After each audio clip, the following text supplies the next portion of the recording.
Did I fix it? Can you hear me? What a time to raid! Hi, Melon. I'm so sorry. I think I fixed it. There I am. Oh my god. Okay. So for some reason, it decided that the game capture was more important than my microphone. Hi everyone. Hi Melon. How are you doing? What were you drawing today?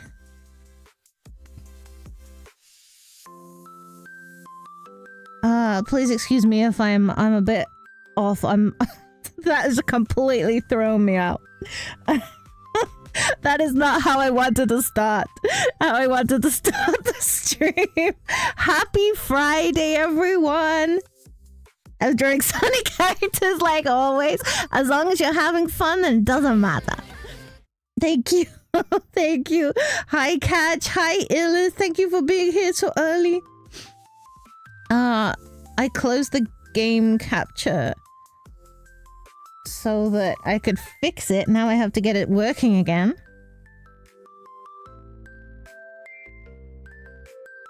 And hopefully my microphone is still picking me up. Yeah. What? I use a program. Scoof. I was big scoof. Big scoof. I use a program to like balance out the way my voice sounds on the microphone.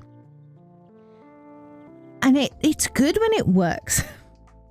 But it's very particular. Sometimes it just decides to put whatever your new input is to the top of the list. It takes priority. So instead of listening to me, I think you were listening to the game music. Very strange. Very strange. How is everyone doing? Are you glad it's Friday? It feels like one hell of a week. Doing pretty good? Oh, that's good. Your busies calm down. Where's my other controller? Today we have... If I got them up... Never mind, I got them upside down. Today we have the opportunity to check out an Otome game before it's released. Hi, Peachy! How are you doing? Stressed about tomorrow, but finally good. Do you want to chat about that later, Catch? We can chat about that after. Also, we took congratulations yesterday or Wednesday for reaching 600 followers. We're now back to 598. So maybe our debut won't be our 600 follower. Not congratulations. What would we call it? No, the word is gone. Celebration. That one. Celebration. But we're close. We're close. 605 maybe. What we got? We got to reach 600 first. We've reached it twice, and we don't seem to be able to stick there. Thank you. At the buffer zone, yeah. Well, we're gonna debut anyway. The debut is happening anyway, because I cannot wait any longer. We have 8 days. 8 days left. 8 days to wait. And I can't. I want to use it now. I have most of my stuff done. I think I've got to do a little bit more on my presentation, and then we'll be ready, and hopefully some more art will arrive in time. But we'll see. We'll see.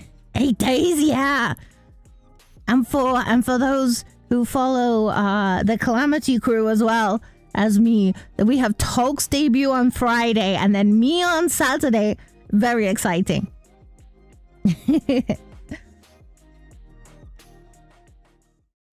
But today, oh god. Okay, well, not quite yet. Not quite yet. I had all this set up, but it had to close. Not that. Maybe not that. No, not that. Please. There we go. Nudge excited. Yay! I'm glad you're all excited too. But today we have Genso Manège. Genso Manège, as they say in Japan. Probably not probably not how it's actually said in French, but I don't know how you'd say it in French either. So we've got Genso Manège.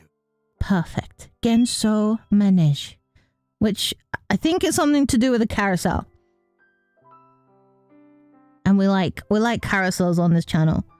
We've not played a visual novel before, so we'll see how it goes. Maybe it will be boring for you all. Maybe I'm not going to be entertaining enough, but hopefully it will work. And here we are. We've got our main character, and she has pink hair and purple eyes, so already a good start. Already good. And I'm glad it remembered the name. I checked it worked earlier. Typing in names like this takes me forever. And we're not even full caps.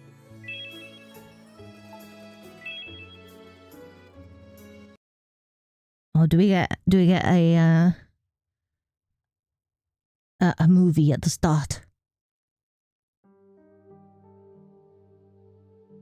Maybe we take the ghost away. Oh no, not yet. This is perfect. Maybe I can get dating tips for tomorrow. I don't think we can play. I think we can only play up to chapter 3 of the game. We're not allowed to show off any more than that. So it's usually the final chapters where the dating is like successful. Before then, you're probably very confused. There's some kind of peril. I can't count the number of times I've died in a dating sim. In an Otome game. Why are they so dangerous? So maybe won't be too helpful, catch. The sky was grey. Snow fell from the clouds like porcelain crystals from a dull curtain. Why are there porcelain crystals in the curtain? It sounds like... Doesn't that sound like a very specific problem? This is something that the narrator has experienced. They've accidentally thrown a vase at a curtain. Hopefully there won't be peril tomorrow. Yeah, no risk of life, please. Instructions unclear, dating failed.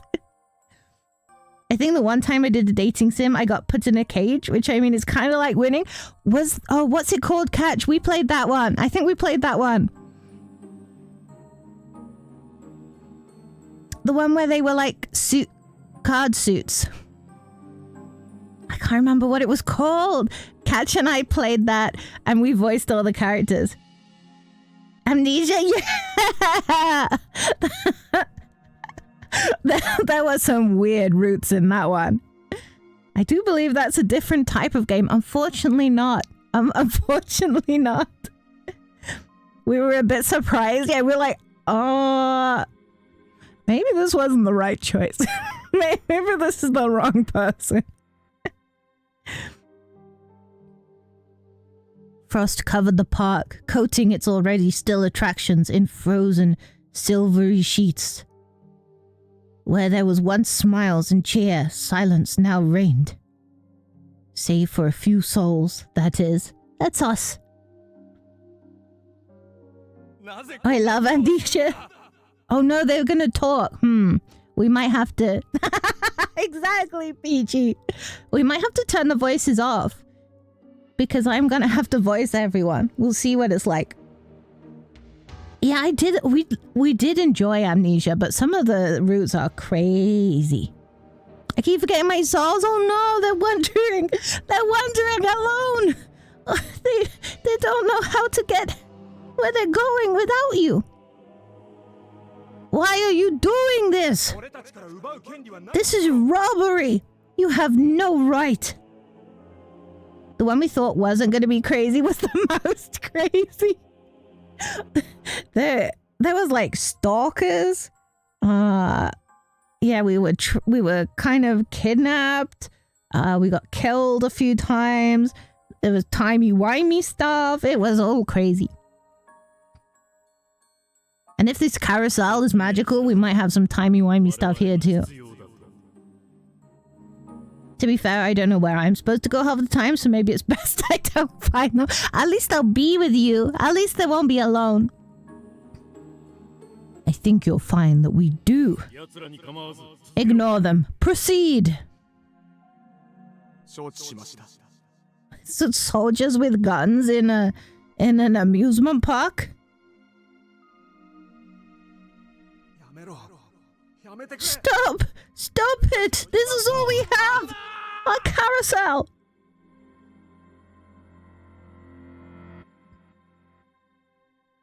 My new background features carousel horses. Chat. I'm so excited to show it off. You'll find no sympathy from me, son. What? What, are you gonna shoot him? The man drew a gun. Enough of this. He pulled the trigger? We died already? Uh-oh. There was a flash, then smoke coiled out from a barrel. A bullet sped toward the fallen young man, only to collide with something else entirely. The peril has begun already. We haven't even met the main character and we're already in danger. That something let out a shrill whine as the bullet bore into it. There was another, brighter flash of light, one of blinding intensity. For a split second, everything was white.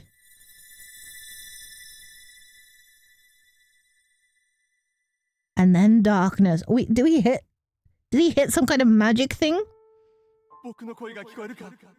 Can you hear me? Answer me, please. Someone was shouting.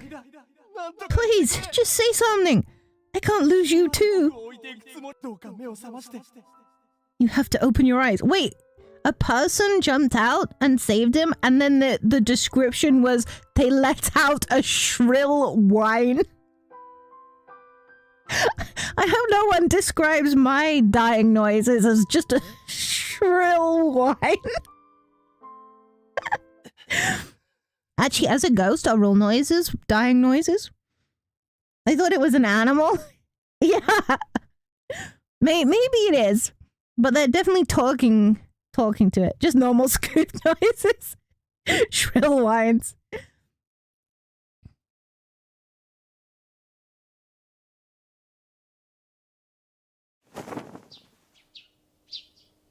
I jolted awake. I found myself in my room, rays of the morning sun poking through the curtains. The aroma of fresh... I think I might need to turn the speed up. Of freshly bloomed violets drifted through the slightly ajar window. How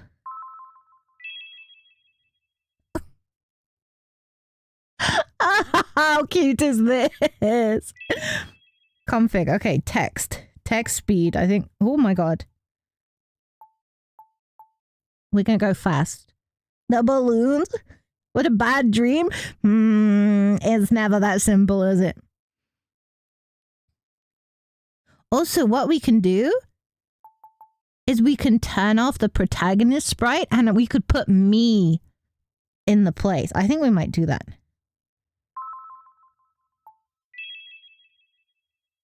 Let's leave this so we know where I need to go. What? Oh! Now I'm part of the game! Okay, did I read this one? There's freshly bloomed violets aroma ring through the window. Am I... Something ran down my cheek. Just a very tiny athlete. I reached up to touch it and felt something wet tears. I'm crying, but why? Probably because the cat woke me up so much. A spooder, oh my god. I would be crying. I would be crying if a spooder ran down my face. My cat woke me up so much last night. He didn't like the biscuits that were in his bowl. And I think he wanted me to sort it out, but I didn't know what was happening and it just kept getting stood on. And my cat is so heavy. The dull winter sky, or that dull winter sky, flashed across my mind. The image was faint, close to vanishing like smoke in the wind. Still, I knew it was the place I dreamed of. I can't remember much, but it couldn't have been a very good dream. Why else would I be crying? Exactly. Is it Chunky Boy? He is. My grandparents visited yesterday, and they were like taking turns holding the cat to see how heavy he was. I think my granddad's arms are still like jelly after holding him. Hey, you up? A knock came at my door, pulling me out of my trance. I glanced at the clock on my bedside table. It was well past time to get out of bed, isn't it always? They told me he was being a bit crazy. He was genuinely well behaved. He did attack Mom a little bit. And they fed him a cat froob. They fed him some cat yogurt and he was so happy. He was so excited. Yeah, sorry, Arno. Arno? Do you think it's Arno? Do you think they say the D? Arnold? Hopefully someone will say the name. I'll get changed and have breakfast ready soon. Will we make the breakfast? Relax, it's already done. Take your time. Oh. We messed up. Whatever I might have said, embarrassment stole the words from my mouth. It's probably a silent D. Yeah, I think the D is silent. Okay, so Arno, we're gonna call him that until someone else says it. I can't believe I slept through one of my only jobs. I'm really, really sorry. Finally managing to squeeze out an apology, I hurriedly dressed myself.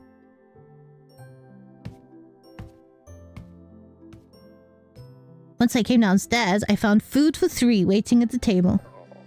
The comforting scent of freshly baked baguettes enticed a growl from my stomach. This is a main character after my own heart. Freshly baked baguettes? For breakfast? Ohayo. Alice! Good morning, Madam Alice. I'm sorry I slept in so late this morning. Do I have you to thank for breakfast? Don't be ridiculous. Anna's cute. I like red hair. Anna put down his food, stood up, and pulled out my chair for me. Whoa! It sounded like we were like the help, but maybe we're more than that. Thank you. Don't mention it. I should have waited for you. That's okay. I took a seat. Along with the baguettes, several colorful fruits adorned the table. You ruined it, Arno. And unless the fruits are mangoes and pineapples, which I'm not sure. Would you put mangoes and pineapples on baguettes? I hope not. All I ever wanted was a bit of bread. I can't do a Squidward voice, Ellis. I don't know what he sounds like. We'll have to do a poll at the end and decide like who is the favorite, because we're probably going to be introduced to a menagerie of handsome boys. Jam? It said fruits, not jam, didn't it? I told him I'd prepare breakfast, but the boy just wouldn't budge. I'm hardly clumsy enough to burn a simple baguette. What? They said freshly baked. And yet you always manage to surprise me. Do you think it's older sister or do you think it's mom? Now, that's just not true, isn't it? I glanced around the room as if searching for an answer. I'd seen Madame Alice's attempts at cooking before. Well, calling it cooking would have been generous. Uh-oh. This is why we were hired. To keep her alive. I can't exactly blame Arno for stopping her, but at least she's trying. You're putting her on the spot, Mom. Mom. It's Mom. Hand over the bread, Arno. Yes, stop talking to us. It's bread time. I'm not. You make me sound like such a villain. Ha ha ha. But give me the bread. This is very much a common spectacle with these two. The Vincents and their little why was that word hard? Antics were a part of everyday life for me. He dropped the law. Did you? The black bars scrolled up. We're thinking. It's been 7 whole years since I moved in with them. Until I was 10, I'd lived in Paris with my family. But after nearly drowning in the Seine River, I lost most of my memories. What is it with memories and these games? My father lost his life during the incident. Oh my god. Catch was right. The peril had begun before we started. Since my mother had already passed due to illness, I became an orphan. That was when the Vincents took me in. We, including Arnold's father, Daniel, had stayed in Paris for some time. 6 years ago, though, Arno, his mother, and I moved here to Blankburg. The shock had put me in a precarious mental state, so the change to a smaller, quieter town was likely for my sake. They never said as much, but I knew. Monsieur Daniel stayed behind on account of his work. Whoa. So they adopted a kid? And then they moved away from the father in order to, improve their mental state? That's we're talking good parents here. We've got some, hopefully, we've got some green flags. I hope he's well. I haven't seen him in a long time. So we're not hired help. We're like a daughter. Try this jam. A coworker gave it to me and it's some great stuff. Apricot. Is it apricot, Arno? I'll try some on my baguette. Give me the baguettes. Okay, strawberry jam is good. I was right. Strawberry jam. I spread the strawberry jam on the bread and took a bite. A perfect balance of sweet and sour filled my mouth. You're right. It's delicious. Arno gave me a wide smile. Want to wash it down with some coffee? No, thank you. Finally, the baguettes. Allow me. I'll get it. You keep eating. He stood up and walked over to the kitchen. 7 whole years, and Arnold's still as kind as ever. Is he meant to not be kind? Is that how it happens? The longer you know a person, the less kind they are. Then I hear coffee. I will take the coffee. Okay, the coffee is for you, chat. I want tea. Tea. Oh, actually, I have a tea. Thank you for reminding me, chat. Let's try not to slap the microphone. Here we go. I will drink this. I can't read and drink, so we'll work it out. Ever since I lost my family, he'd been a constant in my life, a friend, and a pillar of support. I think you can call him a brother. Oh, maybe we can't call him a brother because he's a romantic interest. We can't. We have to call him a friend.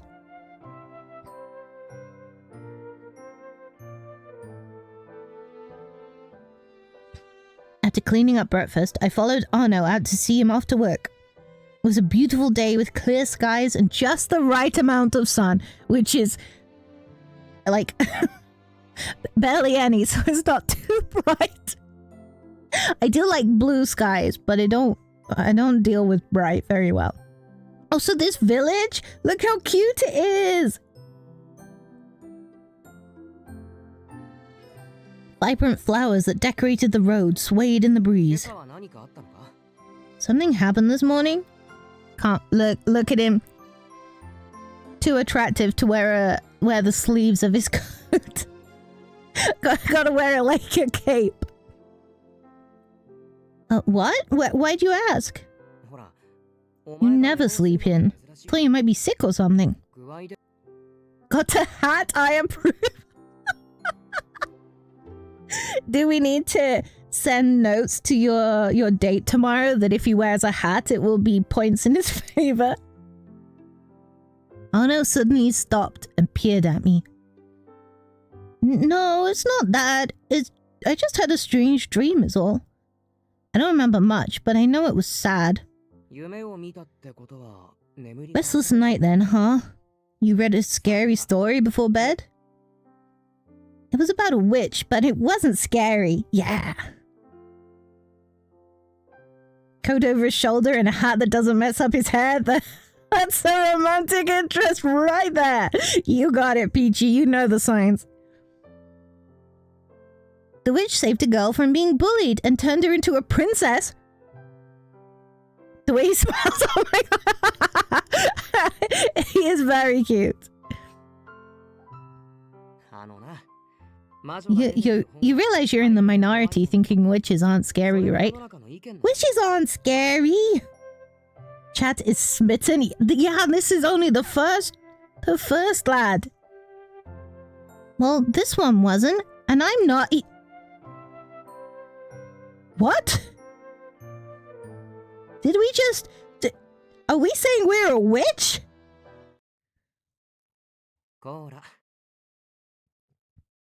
Okay. He got close. He's getting closer. He prodded my head with his finger. People fear things they don't understand. Whether you're a nice witch or a scary one, you can't let others know. We have to keep our identity a secret. Except from our very good friend and certainly not a brother figure, Ano.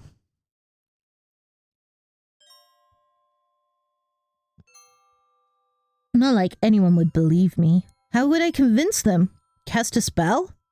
It wasn't just my memories I'd lost 7 years ago. I'd lost my magic too? We were like a witch for childhood years and then we forgot? All that practice I'd done with my mother as a child, gone to waste. My mom was a witch? Very good friend, not brother. Arno understands. He does. I wonder where that star necklace went. We remember a star necklace. We don't remember anything else. Oh, my mother and I had matching necklaces. I quite like this, actually.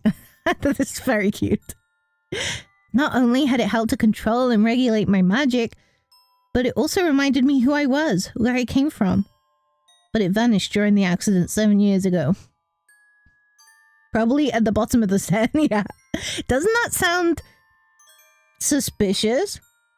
The way she said it reminded me who I was, even before the accident. Hi, Zap! Welcome in! We're admiring some anime boys. And it turns out we're a witch. Witches were all but extinct thanks to cultural persecution and hunts 4 centuries ago. Oof. Suspicions activated, indeed. Oh dear.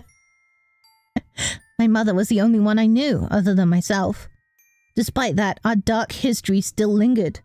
Most people weren't fond of beings like me. My parents had made sure to impress something upon me, though. Magic was a force for good. My mother, at least, had been a kind and caring witch, so I chose to believe in her. I feel Arno constantly reminds the female lead that they aren't related. Yeah, he's like, remember when you were adopted? Remember the fact that our parents are different? It certainly wouldn't be a problem if someone who was adopted and someone else in the family dated, I'm sure. Wait, did I just miss something? I think I clicked on. How do I go? How do I go back? Oh, no, we just don't know who the him is. I believed in him as well. Oh, who was that boy? Anyway, They can hardly remember. Just a random boy? What boy? He's looking at us over his shoulder, Chad! Hi, Tata Tot! Welcome in! He's looking at us, Chad! All I could recall was that he'd been very important to me. Although, I wasn't even sure of that either. Anyway, I should get going. I'll be back a bit late today. Investigating somewhere far off again? Is he a detective? Oh. Okay, not quite. Arno was a reporter for a local newspaper. He had to travel often for work. Far enough that I'll need to bike at least. That doesn't really mean... doesn't sound that far. I guess we don't have cars. Maybe we have carriages. It can't... We don't know what time zone it is. What No.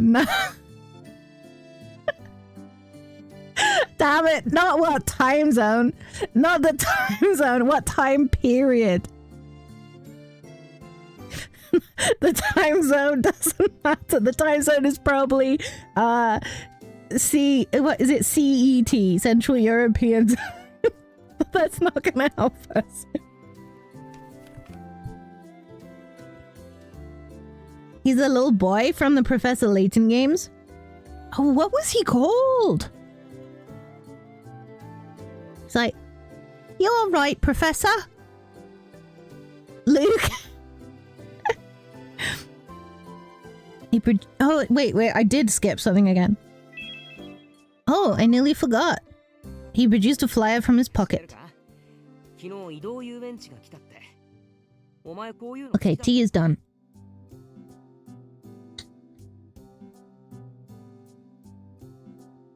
You hear about this? A traveling amusement park's in town. You like this kind of thing, don't you? Yes. Yes, please. An amusement park in Blankberg? I practically leapt for the flyer and read its contents. Oh, carousel front and center. That's what we like to see. Oh my god. Do you think I would be able to go on a carousel anymore? I think I might get dizzy on a carousel. Alright, who put a ring on Scoops? Ghost marriage is grounds for bonkings? I didn't realize it was...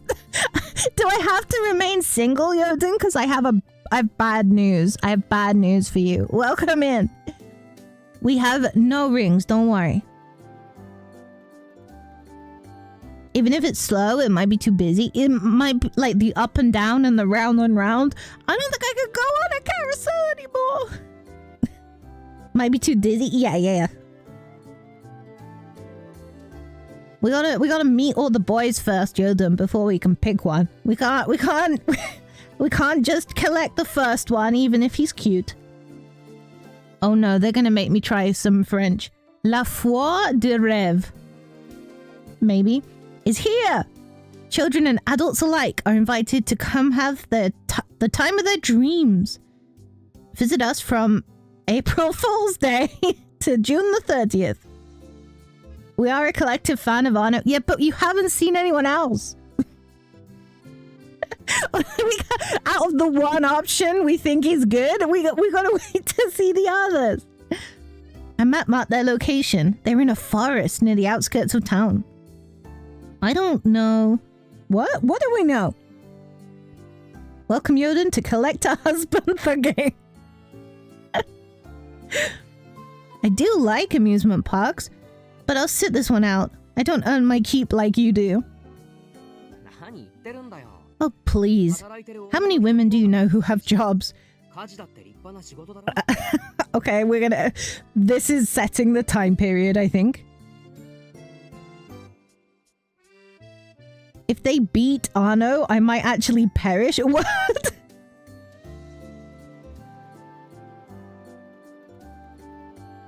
I thought that was Dynasty Warriors Origins.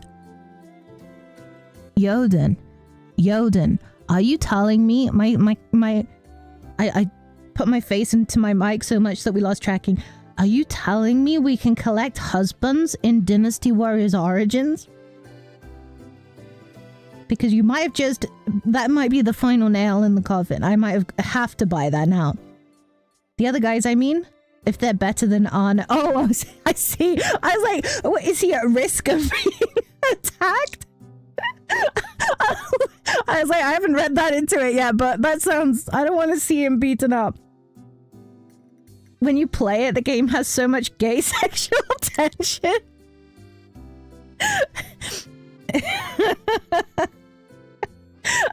I don't remember that from the previous ones, but there's a lot of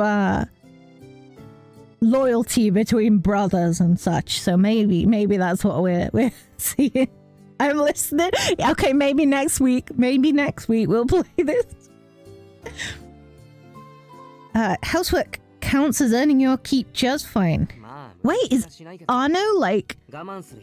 Arno looking after both me and his mom with his paycheck? I won't force you or anything, but really, you should go if you want to. He ruffled my hair! Extra points! Extra points! Hey! Yeah, as if we don't like that. Let me know how it is if you check it out. Could make for a good article. I'm off. He's a good boy. Stay safe. Arno hopped on his bike and sped off to the office.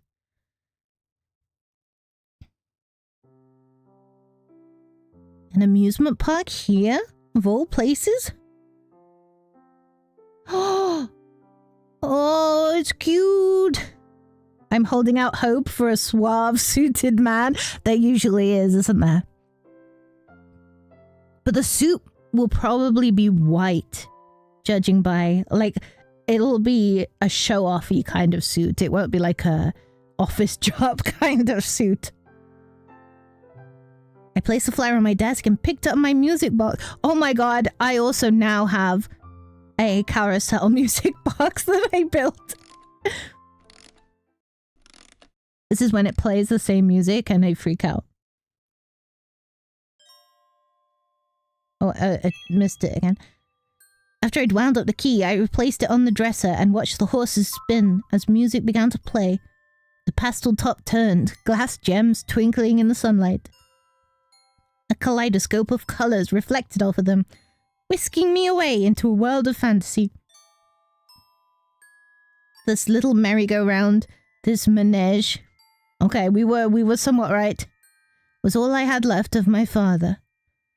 I was rather fond of it. It reminded me of the manège in my favourite picture book. Are they doing this on purpose? Rêve d'un manège. I hope anyone who speaks French isn't super insulted by my pronunciation. My father had been an engineer for amusement parks? Okay, well, my engineering career is now a lot less exciting. So we'd often visit them to admire his work. My fascination had begun there. Unfortunately, I was told I'd received this particular trinket 7 years ago. I had no memory of it personally. Still, memory or not, I'd always treasured it, and I always would. Maybe I will visit that amusement park. Arno had offered, after all, and I genuinely wanted to go. Alright, chores first. With a renewed sense of motivation, I set about my daily tasks.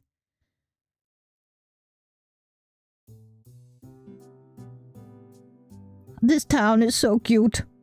I finished my work around midday when the sun was high and left home.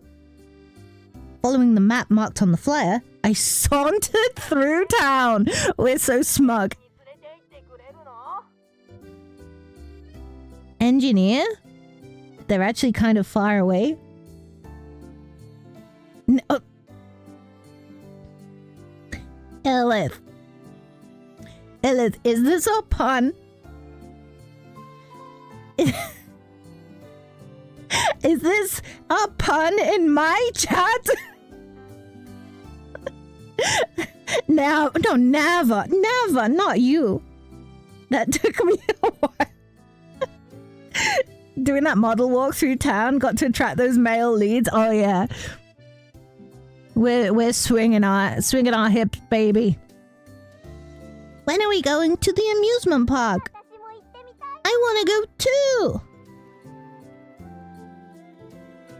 I couldn't help but grin at the rowdy children. She's real smug. She's going. These kids are like, please, mama, please let me go. She's like, yeah, I'm going. It wasn't every day such events occurred around here, so I empathized with their excitement. Absolutely not. They say those people have something to do with the Hamelin phenomenon. The what? What's a Hamelin? She's just making it up because she doesn't want to spend money. Can you imagine talking to your mom like that? What? Why? The family turned the corner and promptly left earshot. What's the Hamelin phenomenon? Was she really making that up? The question hung in my mind, but I continued on my way to the forest.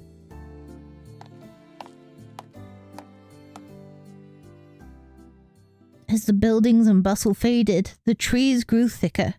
Birds chirped atop their branches and squirrels scurried from limb to limb. The tranquility was contagious.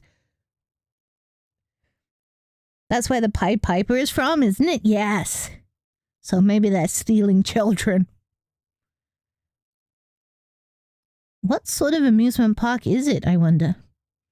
My heart pounded in anticipation. I took a moment to breathe and calm my nerves before continuing. Why are we so... I can't look at the amusement park until I've calmed my nerves. And this is coming from an anxious person. I hate being outside, but I think I could, if I'd already started walking towards the amusement park, I think I don't need to take my breath before I look at it. Just like the adoptive mother. I don't think she didn't steal us. Oh, wait a minute. Maybe she did. Maybe Dad isn't dead. And she was like, oh no, what a shame. You lost your memories and your dad died in the accident. Wow.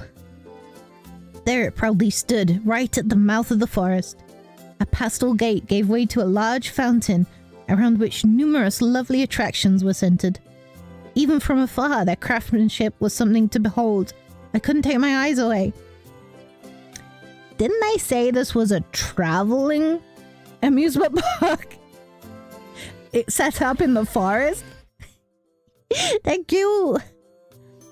Ruffling my hair. Did they pave this forest? The entire affair looked like something straight out of a toy box. I could have sworn I'd just walked into a picture book. It's all so charming. I've never seen a park like this.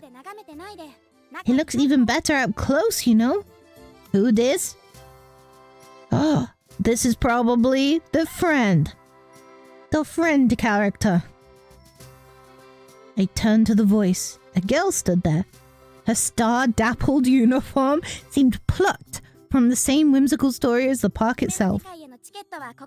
Her world of dreams is only a ticket away. One adult, I assume? Yes, please. I timidly paid the woman for my ticket.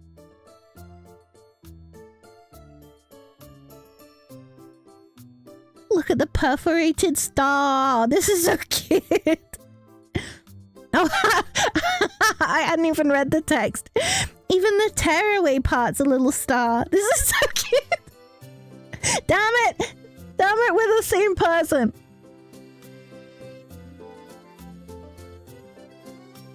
I found another smile sneaking onto my face. The staff lady smiled back, tearing off the stub and handing me the rest. She punctuated the transaction with a wink. Welcome to the Rev, the traveling amusement park. We hope you have the time of your dreams. The girl gestured for me to enter, and I passed through the gate with bated breath.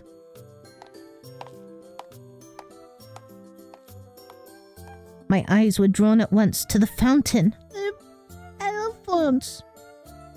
Thoughts buzzing as to how they traveled with such a thing. Elephants which blew bubbles and sprayed water adorned the circumference. Children frolicked about, reaching out for the bubbles. Something smells good. We're zooming in. We're sniffing. Where's the smell? Where's the smell? The scent caused me to turn my gaze toward the many stalls set up on the right. Upon closer inspection, they were selling all manner of deviously tempting sweets. From what? Gophers? Gophers? What? How do I pronounce that? And pretzels to sugared fruits and cookies. This doesn't look like it's going anywhere. The park, I mean. Yeah, this looks like it's been... it's staying. It looks like it's like Disneyland. You can't just cobble a forest. Warm sandwiches, snacks, ball games, and other diversions also line the counters. Something about these stalls feels off, though. Does it? I approached them to investigate. Oh, does she need to investigate every single sweet thing because something feels off? I need to put this in my repertoire. It's like, swirls! These stalls seem suspicious. We must investigate them all. Oh! To my surprise, the booths were being manned by puppets. Oh. Perhaps that wasn't the right word. They were automated puppets, machines known as automatons.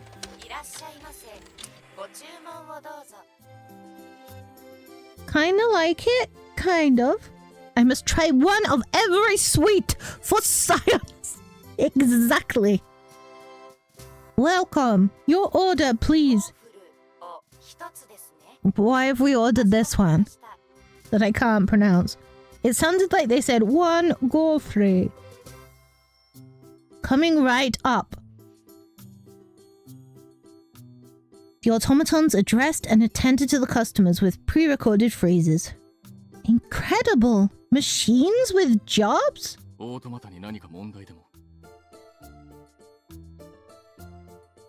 Is this not a character out of Amnesia Memories?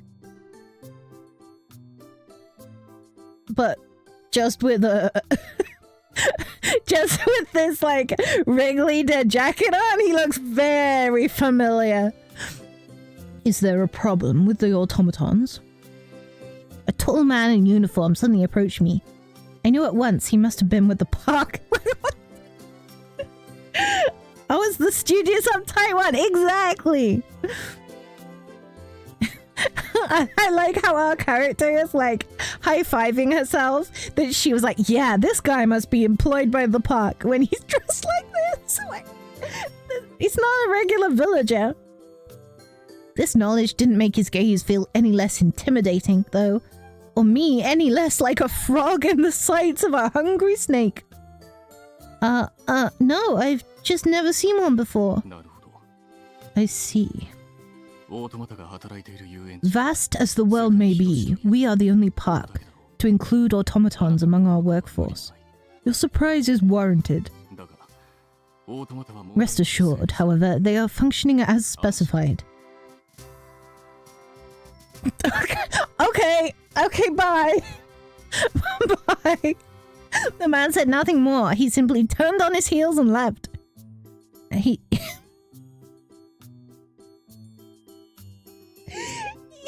He didn't seem very amused for an amusement park employee. That snooty exit, yeah, he turned, gave us a look, and then he was gone. I shook off the awkwardness and returned to browsing the stalls. Cheers suddenly erupted from the fountain. Maybe there's a show going on. I should go look. We didn't purchase any sweets. I headed toward the hubbub, only to find a young man putting on a performance. Okay, I like this outfit. Merci, you're too kind. But the show's just getting started. You folks ready for some real juggling? You there, in the front. What's your favorite fruit? I like apples. Apples, eh? Like this one here? The boy produced an apple in his hand, seemingly out of thin air. Whoa! Now you, in the back. What's your least favorite vegetable? He proceeded to materialize an apple, a radish, a mushroom, and a strawberry, which he then began to juggle. Can you imagine juggling a strawberry? They're so tiny. The colorfully mismatched ensemble flew through the air and back into his hands with ease. He improvised all of that? The crowd only continued to grow. The cheerful, sporty one. I bet this guy has a touching, sad backstory. They've always got terrible backstories. They've always been tortured in some way, mentally or physically. I can't see. I should probably move. There's plenty more to explore. I offered my spot to the boy behind me and weaved my way back out of the crowd. Thanks, lady. Quietly wishing the child a good show, I soon escaped the fountain area. Next on my list was the area to the left with the teacups. Yes! What is that? A costume mascot of sorts strolled by the line of guests waiting for the ride. The lemon-colored, droopy-eared rabbit wore the same uniform as the others and carried a flag with the park's insignia. It's huge! Is it? Is when they said mascot, for some reason I imagined a really tiny thing. This rabbit is huge! I'm a bit intimidated. On my beat, everyone! The rabbit began clapping and soon the guests followed suit. On rhythm, he started to move, jump, and spin around the line of people. I could just barely make out a star pattern on the suit beneath his uniform. So cute. Thanks, everyone. The line should get moving soon, so make sure to watch the person in front of you. There's a person in there. They must be so warm. That's exactly what I was thinking. Imagine, like, even just standing in this suit would be warm. And jumping and dancing. With a wave of his flag, the rabbit left the guests. He looked this way and that. Eventually, our gazes met. How can you tell? The glittering peridot... Is it peridot or peridot? Anyway, they're green. The green eyes. Fixed on mine. Hey there, have you been to see the Manège? You have a Manège? Uh-huh. It's the Riv's most famous attraction. It's just back there, so go take a look. Thank you, I will. The rabbit bowed and waved his little hand, then sauntered over to more guests. The writers really love sauntering. Are the costumes' eyes moving? That's terrifying. I didn't see. We'll have to keep an eye out next time. That is kind of good. Maybe it's not. Maybe it's not a man in a suit. I wonder what it's like. Merry-go-rounds, that is, Manège, varied a lot from park to park. I was curious to see this one and how it compared to my father's music box. If it's as popular as the rabbit says, I've got to see it. I set out on the path he directed me toward.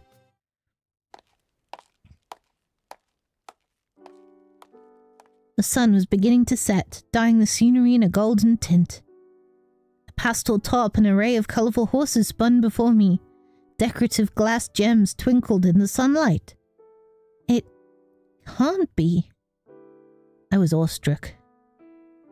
I more meant when that she said their eyes met. How would she know that? Yes. She was just, it's like the man inside is just looking somewhere else, but because the big rabbit head looked at her, she was like, oh, he's looking at me. This Manège was a spitting image of the one my father had made. Is this what he modeled the music box after? I never knew it was based on something. The Manège came to a stop and the riders alighted. My feet carried me forward all on their own. Every detail is spot on. It's my music box. It's like I'm seeing double. I reached out my hand to touch it. The cold metal chilled my fingers. Wait, why is it getting warmer? It happened before I could react. Uh-oh. Uh-oh. A blinding light flashed from the Manège. What? Oh, and we got an ad break, so I'm gonna wait until... What an awful time for the ads. I'm gonna wait until they're over. So that, yeah, exactly. Don't worry, Peachy. I'm waiting on this blinding screen. We can't miss whatever it is we've done to this this carousel.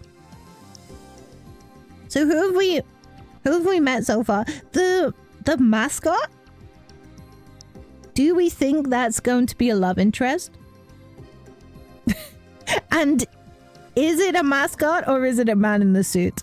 I'm kind of 50-50 on it. I'm not quite sure which way it's gonna go. It might just be an enormous rabbit. Because we know magic exists, but is kind of frowned on. We know automatons exist and are accepted, but they're special. So maybe a giant rabbit... Maybe a giant rabbit is not out of the realm of possibility? But it could talk. It was a talking rabbit.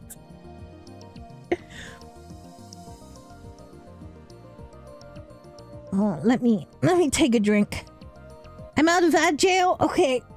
I'm just gonna... We paused. I didn't want to... It was like the worst time for the ads. I didn't want to carry on. And you miss it.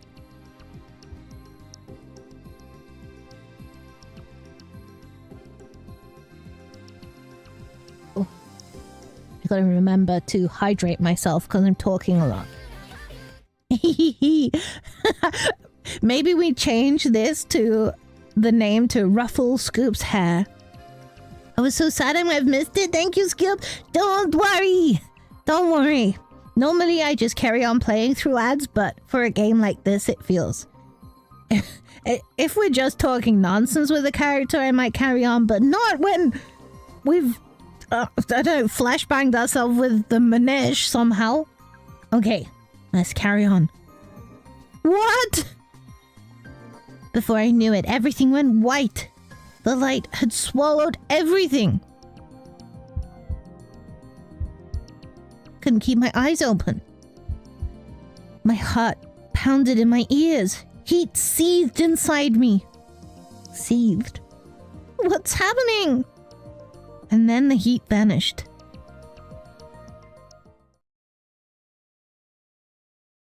Carefully, slowly, I opened my eyes.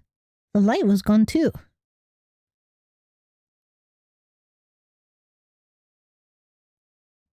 I scanned the area out of pure confusion, but answers eluded me. The magic has returned? Maybe. Did I imagine all that? Other guests exchanged looks and tilted their heads. What just happened? Oh, so they saw it too. Heard of some performance, maybe? Evidently, I hadn't. Hadn't what? Did we say, did we imagine it? Oh yeah, okay. It was like 5 lines up. I'd already forgotten. The guests stared at the Manège for a while before they lost interest and left. I should back away before it starts moving again. I managed to pry myself away from the ride and put some distance between us. That's when I heard footsteps. My heart nearly leapt out of my chest. I slowly turned around. What? We're in a park full of people, and we heard footsteps, and we freaked out? What? What? Oh, are we scared? Have we got some kind of trauma? Footstep trauma? I slowly turned around. There was a man in a pale, purple-hued suit and a shoulder piece. Oh, is this the suited gentleman you were after? I thought I'd never see you again. Behind his stark white hair, he wore a complicated expression. A man in a suit! People in my amusement park? Oh, hello, sir. I do like a character who knows you and you've forgotten. I do like that trope. He thought he'd never see me again? I'd never met this man in my life.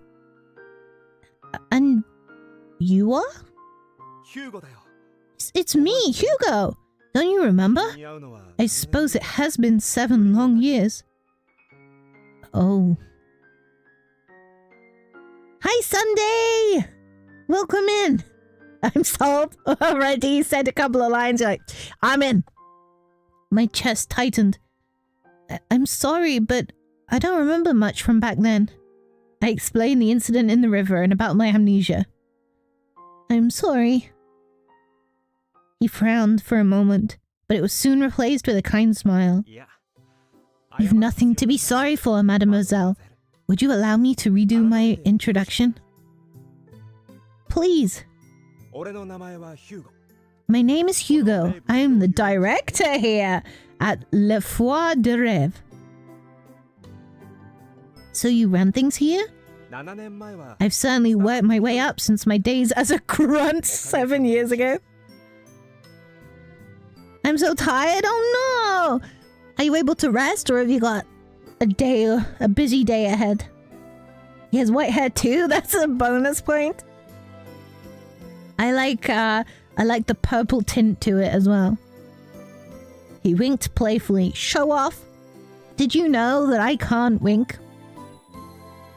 I have to link the eyes of my model because I'm at an angle, and to most people that would be frustrating, but to me it's perfect because I can't wink anyway. I just get like the barest slither of an eye. Did you know my father by any chance? Florent was his name. He was an engineer. I'm sorry to say I never had the pleasure. I was only ever acquainted with you. I see. And I can relax now it's the weekend. Yes! Wonderful news, Sunday. Considering the uncanny similarities between this Manège and my music box, my hopes have been somewhat high. Say, that little display with the Manège, it was you who created the light, yes? Well, I didn't have the first clue. To claim responsibility for it felt inaccurate, to say the least. I apologize for touching the machinery, but I'm not sure what happened exactly. He offered a gentle smile. This isn't an interrogation, I assure you. I simply had a favor to ask. What do you mean? After glancing side to side, he leaned in and brought his voice down to a whisper. You are a witch, are you not? I quickly drew back, thinking of Arno at this time. I can't wait for my vacation. I deserve it. How long you gotta wait? People fear things they don't understand. Whether you're a nice witch or a scary one, you can't let others know. Arno's words from earlier echoed in my head. No one can know. No one can find out. If this is an accusation, then you're sorely mistaken. I refuted him as firmly as I could. I have to go do work things now. You'll have to tell me how it goes later. Have fun. Okay, Catch. Hope work is good. 2 days? Oh, exciting. Monsieur, I think, Hugo appeared dejected. That's not the reaction I expected. I understand your wariness, but you're the only hope we have left. You see, everyone who works here is trapped? Bound to the park by magic? Oh, hello. It's powerful magic that we have no means of resisting. You can save us. You have that power. I don't know what to say. Right. I realize I must sound like a madman right now. He grinned, although only barely this time. He seemed earnest to me, so I didn't think he was playing some sort of trick. But trapped? In an amusement park?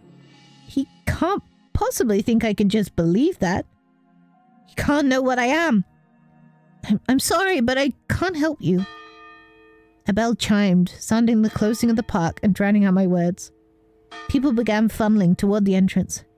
I should be going. Wait, there's something you should see. Huh? He just left? He's like, she'll follow me. She'll definitely follow me. Oh, never mind. He didn't wait. He grabbed my hand before allowing me to answer. He didn't pull, though. He simply guided me as a gentleman would. Hugo, what a normal name. I've seen too many characters named Hugo. I've not seen lots of characters, but remember, this is probably a Japanese game translated. So to them, Hugo probably sounds very exotic. We left the Manège and passed by a number of attractions. Before long, we'd arrived back at the fountain. It seemed like what he wanted to show me wasn't inside the park itself. Once he'd made certain that all the guests had left, Monsieur Hugo passed through the gate.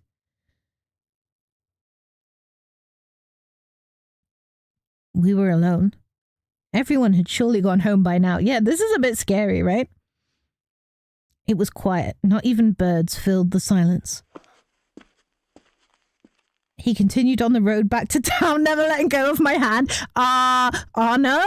Oh no, do you want to come and help us? Excuse me, where are we going? Nowhere. Not me, anyway. We stopped. Monsieur? Oh. Man after my own heart.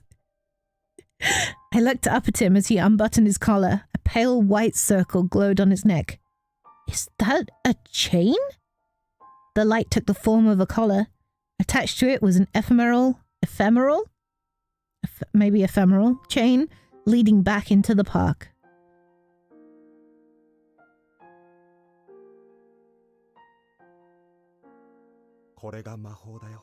This is the magic binding us here, to this very amusement park. I don't believe it. Magically trapped within an amusement park. It shouldn't have been possible, but here I was, faced with reality. I couldn't deny what lay before my eyes. How did this happen? Oh, my man's collared looks so pretty. Hello, I'm just going through random channels to wish you a good stream, and I hope you have a good time. I don't know English, I use a translator, so I won't understand anything. Oh, that's so cute, Chico. Hello and bye-bye. How did this happen? A witch cast the spell. I'm very fond of amusement parks, so I do quite enjoy my life here. This is like how I describe my illness, where I'm like, I can't leave my bed very long because I get really ill, but I'm very fond of my bed. I do quite enjoy my life here. However, years upon years of bondage do begin to wear on one. Everyone's trapped like this? Not just you? You have a nice avatar? Thank you! Thank you very much. Good thing I don't play this game? Why not? Everyone's trapped like this, not just you? That's correct. He nodded. But magic is a force for good. I thought there were no bad witches. I find it hard to believe a witch would do this. Witches aren't supposed to be evil. Indeed, they aren't. What happened here was an accident of sorts. Uh-oh. Chat. I think I know which witch caused this problem. I I think it might have been our fault. An accident? I was reminded once again of the Seine River. I lost a lot that day, even if I didn't remember what exactly they'd been. In addition to my father and the power I nurtured with my mother, I'd lost an entire year's worth of memories. Was it you? I think it was me. The people of the Rev had surely lost things themselves. They would continue to lose things so long as they remained captives. Are you okay? I hope I haven't frightened you. No, I'm okay. Thank goodness. I've said what I needed to say. This was all I wanted you to see. Is it your fault or Magic's fault? We'll never know. I think it was our Magic. He stepped back and the collar in the chain vanished in an instant. After a short breath, the director faced me once again. Allow me to repeat my previous question. You are a witch, are you not? Okay, Arno, we keep hearing Arno say the same thing. People fear things they don't understand. Whether you're a nice witch or a scary one, you can't let others know. Arno's words came to me again. Monsieur Hugo said witches aren't evil. If he believes that, then maybe... I took a deep breath, fingers trembling. I am a witch. A sigh of relief left his lips. That took courage. Thank you. This means a lot to me. But I haven't been able to use magic for 7 years now. Not much of anything without that. He remained unfazed. That's perfectly fine. If it slumbers... Oh no, it slumbers within you. We wouldn't have seen that light if it wasn't there. Maybe you're evil? Imagine that twist. We get our memories back, and that year of memories was just us being the most chaotic little gremlin casting curses on everyone. That was magic? Most likely. I wager your own power reacted to the magic within the park. Now, the favor I'd ask of you. He clapped his hands together. Would you join our staff? I want to use this opportunity to awaken your magic. Okay, we are going to say yes, so long as we get a cute uniform. Only if we get a cute uniform. I'll be the evil one because I can? No. Chaotic good. That's what we like. Me? Work at the Rev? With compensation, of course. I was speechless. I do love amusement parks. They remind me of Dad. It's not that I'm opposed exactly. I just need time to think, I take it. The pressure was at once alleviated. Yes, I would need to speak with people back home before making a decision. I couldn't go agreeing to such arrangements without at least consulting with the Vincents first.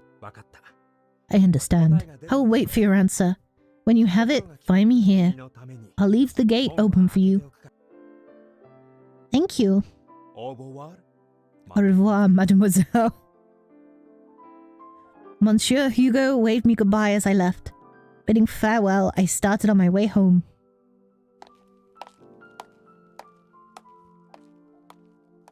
The park soon vanished behind a veil of trees.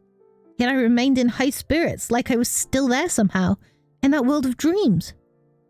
What a day it's been. I just told the first person outside the Vincent family about who I was. For the first time, someone had come to me for help. They needed my magic. If my magic really is just asleep, I have to wake it up. There are people I could be helping. I want to be a kind witch, just like Mom was.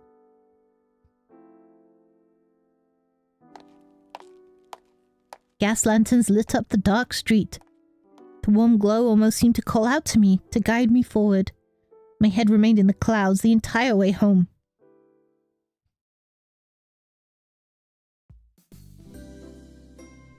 Once Arno had come home, I spoke with him about working at the park. I left out the part about my magic, though. I didn't want to worry him. Yeah, he was gonna... he definitely wasn't gonna agree, was he? What? They asked to hire you? Okay, good idea. Wait a moment, Arno.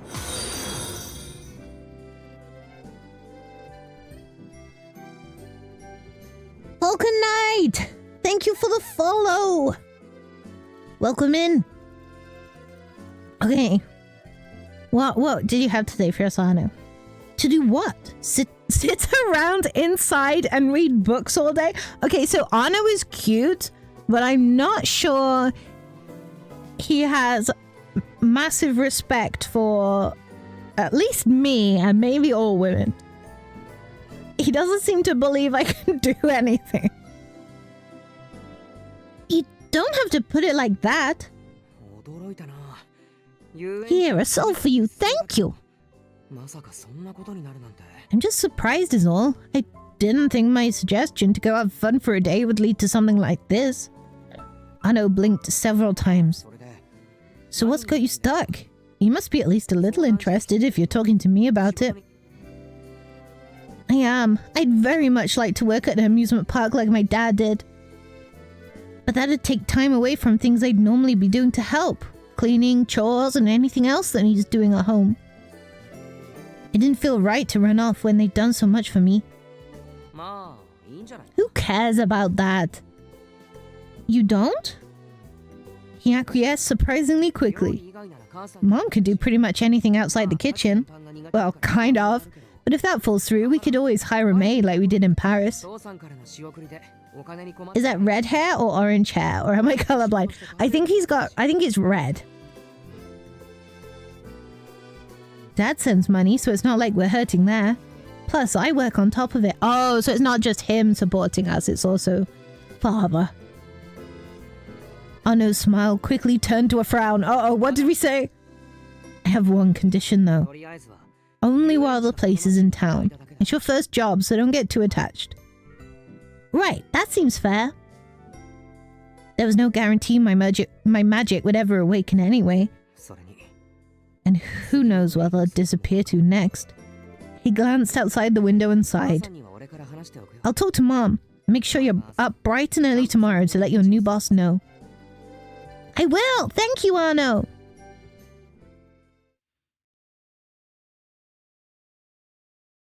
The long day was finally coming to an end. Before bed, I picked up the music box from the dresser.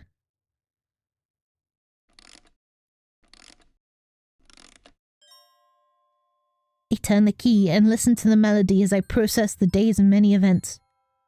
It really had been like someplace out of a storybook. The attractions, the performances, the smiles everywhere you looked. And then there was the Manège and its resemblance to this very music box. The light, my magic, the collar of light around the director's neck, and the chain that held him captive. I could only wonder and hope my magic was there somewhere, waiting for me to wake it up.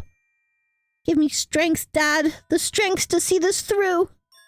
I held the music box to my chest. Okay, time for bed.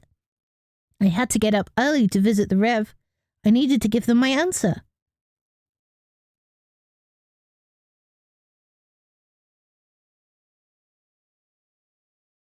The next morning I made for the park while the air was still chilly. The girl at the front wasn't there. The gate, however, was open, just as I'd been told it would be.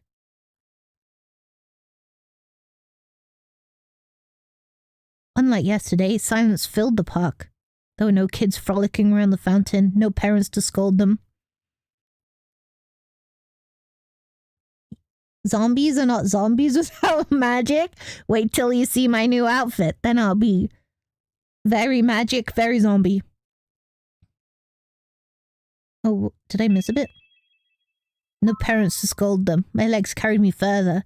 They led me toward the Manège.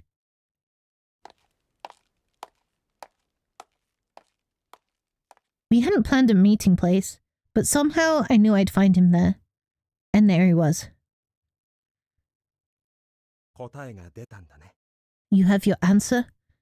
Wait, he didn't say hello? He didn't say, oh, you're back? He just said, oh, you've got your answer. He noticed me at once. I do. I'd like to work with you, as long as the park is in Blankberg at least. So we'll have to say goodbye once time's up? We'll cross that bridge when we come to it. There's no telling how things will go with my magic, after all. それもそうだね。 That's true. In that case, Monsieur Hugo stepped forward and extended his hand. 短い間だけ I look forward to working with よ you. ろしく。 Bruh, say hi or something? Be nice? Yeah, he's all business. Likewise, Monsieur. We exchanged a firm handshake. I now had a job to do. I had to awaken my magic and free the people of La Foire de Rêve. So rose the curtain on my new life.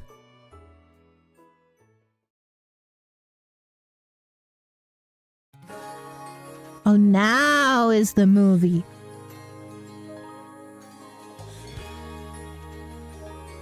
Have we met all the characters yet?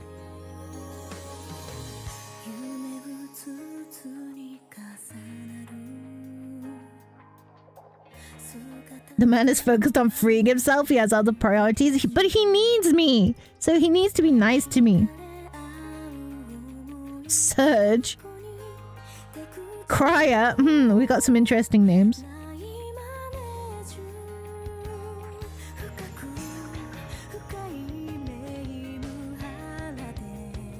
Oh, we haven't met Lucio.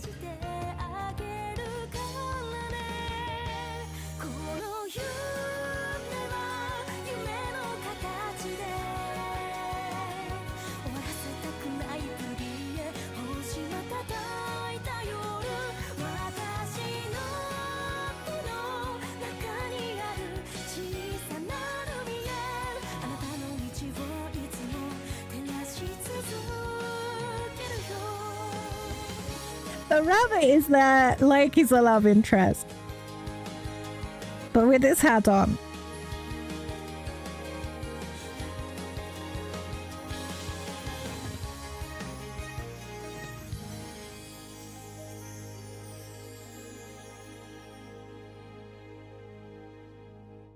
Man, just give me my magic already. We have to romance some boys first.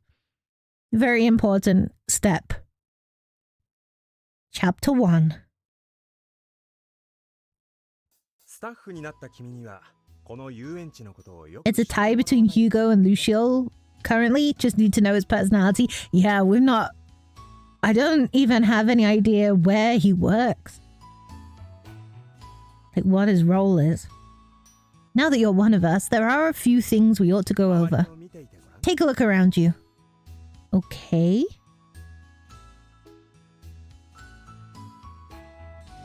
I did so.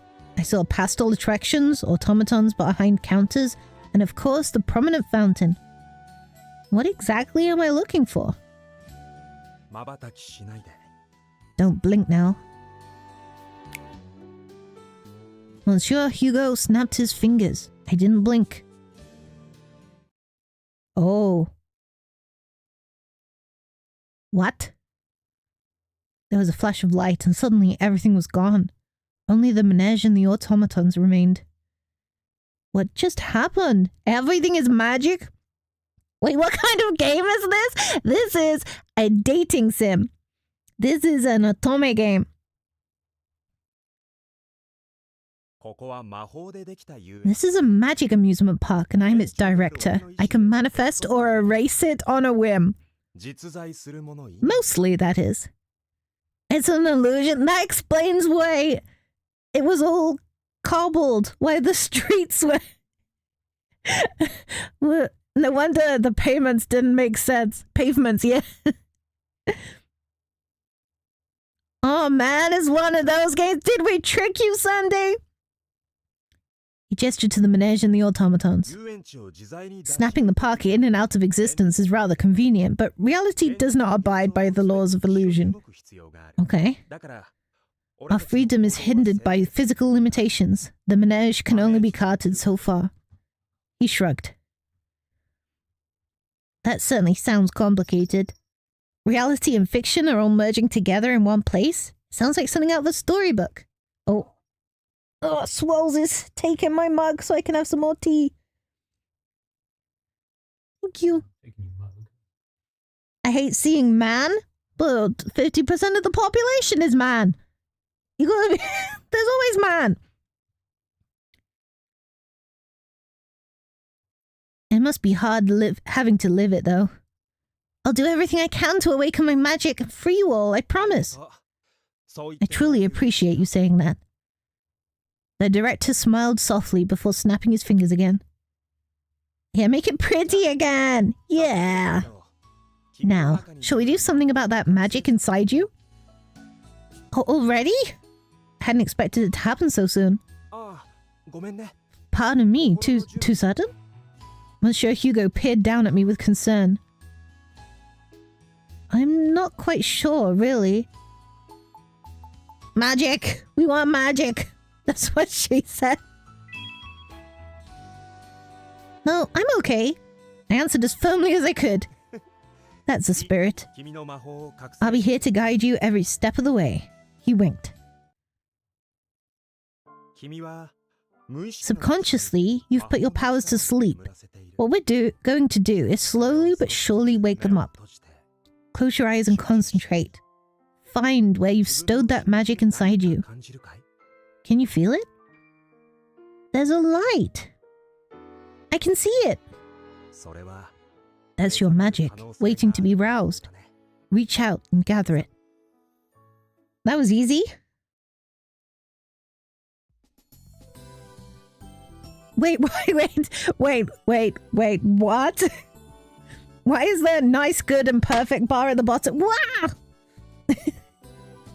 We've got to do a minigame to awaken our magic.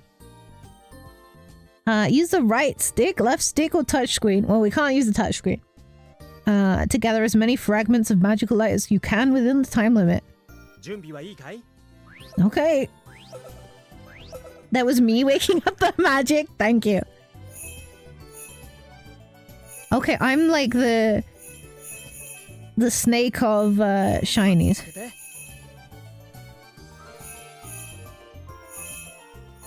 I can't help but imagine this would be easier with the touchscreen.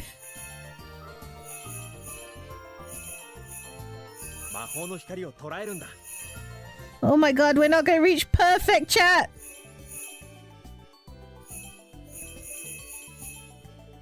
Did we do it? My cat stood up. Perfect! Oh my god, we were so close. Oh, just a minute. Giving a tea. Thank you. That was real quick. No? No? Oh god, how can I put it on the desk without hitting the mic? Okay, there we go. I'm back from the grocery store. How's Hunky Boy Hunt? We've found some more. We've located more boys. We also located a rabbit that may or may not be dateable. A bit confusing. Wait, yay! Amazing service. Yeah, a tea delivered straight to the bed. Oh, the light's gone. You must have lost focus. It's not your fault. This is very delicate work. Let's awaken what you've gathered, shall we? To do this, you must be precise. When you feel the magic coalesced into your very core, call out to it. What? How do we call it, chat? Like, yoo-hoo, magic! I'll try.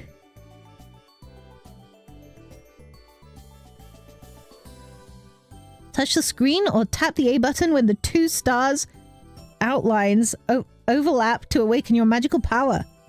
The amount of magic you gathered in the first stage will affect the second stage's difficulty.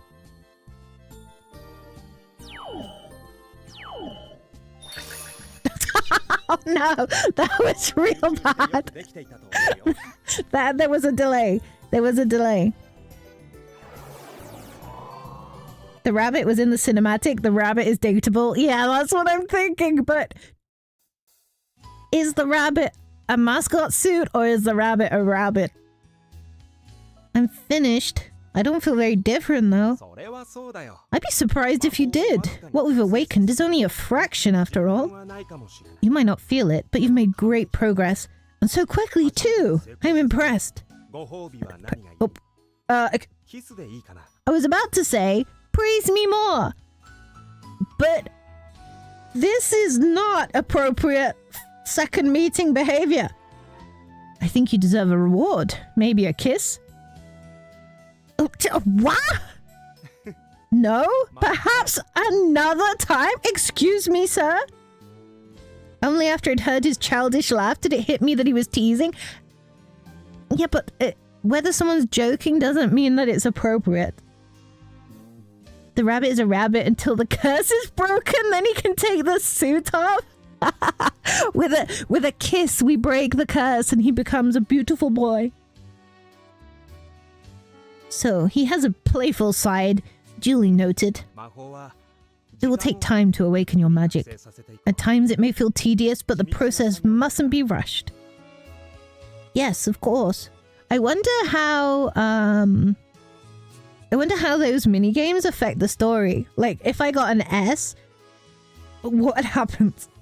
No, please, Hugo! We just met! Exactly! He might have known us... Well, he did know us previously, but it was still 7 years ago when we were a child. So it's still very inappropriate behavior. Thank goodness. That's one less thing to worry about. This subject had always weighed heavily on my mind compared to my other concerns. I could feel the tension leaving my shoulders. You know an awful lot about magic. Is there another witch you're acquainted with? No, I've simply picked up on a good deal as I've researched ways to free us from the Rev.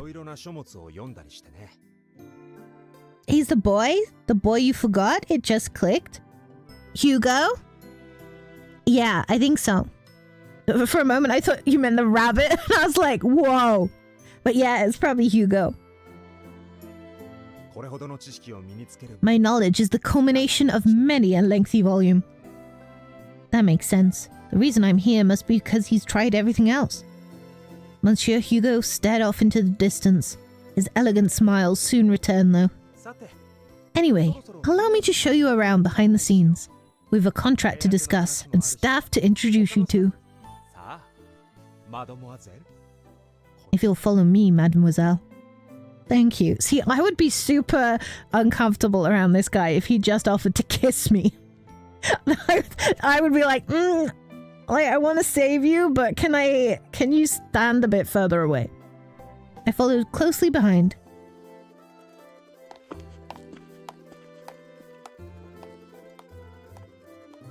Oh, that's right. Shortly after we'd left the Manège, I remembered something very important. Is it uniform? My soul does not like Hugo.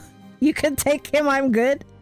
I'm a bit suspicious. He had some good points and now he's kind of made me uncomfortable. Only one? No need to limit yourself. His perpetual eloquence was something I would have to get used to. Thank you, but just one is enough for now. As you wish. How can I help? It's about your Manège. Oh, it's not about uniform. Uniform is very important. I'm still into Hugo. I have issues. I'm sure by the further in we'll be okay with him, but that wasn't a great first impression for me. It's about your Manège. Are you aware of any music boxes based on its likeness? Music boxes? He tilted his head in thought. I'm referring to one my late father gave me before he passed. It looks just like the Manège here. It's not just a passing resemblance either. I had no idea such a thing existed. We certainly don't sell them.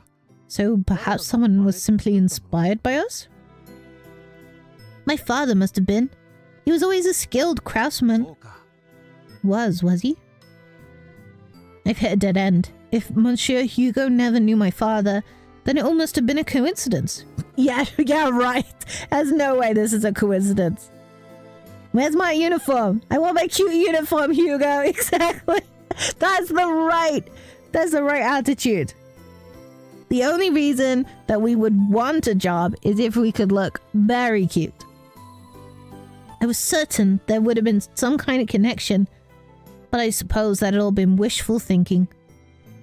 I apologize. I didn't mean to pry. It was just on my mind. I don't think asking do you ever sell music boxes of your Manège is really prying. Yeah. Our main character needs someone to give us some confidence. It's quite all right, Please continue to ask away, and I'll gladly answer what I can. He smiled at me. We'd only just met, yet I felt an oddly familiar sense of calm wash over me. Conversations have never been my strong suit, but something about him is so inviting.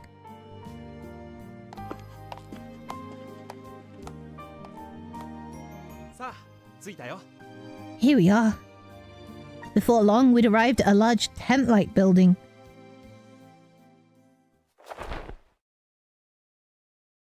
I timidly stepped inside. The interior was many times larger than I'd anticipated. It had been furnished with all the essentials of a workplace: desks, tables, and shelves. There's no shelves? The side-eye your model did?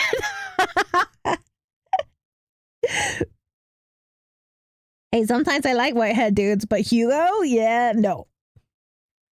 See, he's cute. I find him cute. And I do like a good top hat and a suit. But him, you can't offer to kiss me. That's not acceptable. Welcome to where the magic happens.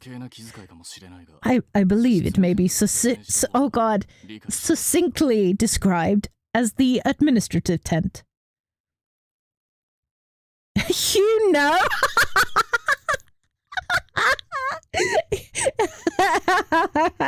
For Peachy, it's Hugo. For Sunday, you know. I love it.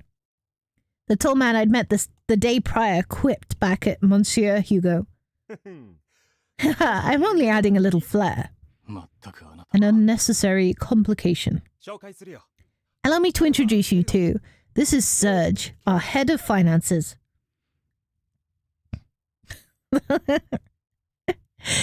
Please...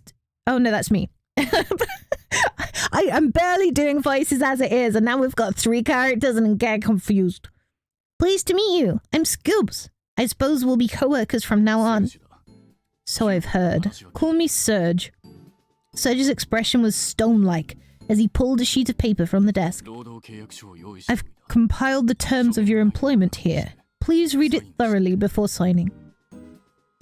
Right, okay. Nickname, you know. The man's businesslike demeanor quickly revived the anxiety I'd only just rid myself of. Monsieur Hugo patted him on the back. Remember when we talked about smiling, Serge? Women like a friendly face. If you insist. The edges of his lips twisted up into the shape of a smile. A smile it was. Technically. In the most generous sense. I hate to be rude, but this somehow makes me even more uncomfortable. Is something the matter? No, nothing. You never disappoint. Dare I ask what's so funny, Hugo? I'm only doing what you asked. You, really don't have to force yourself on my account. Is that so? Very well. I don't like that hairstyle, I'm sorry, dude. Oh.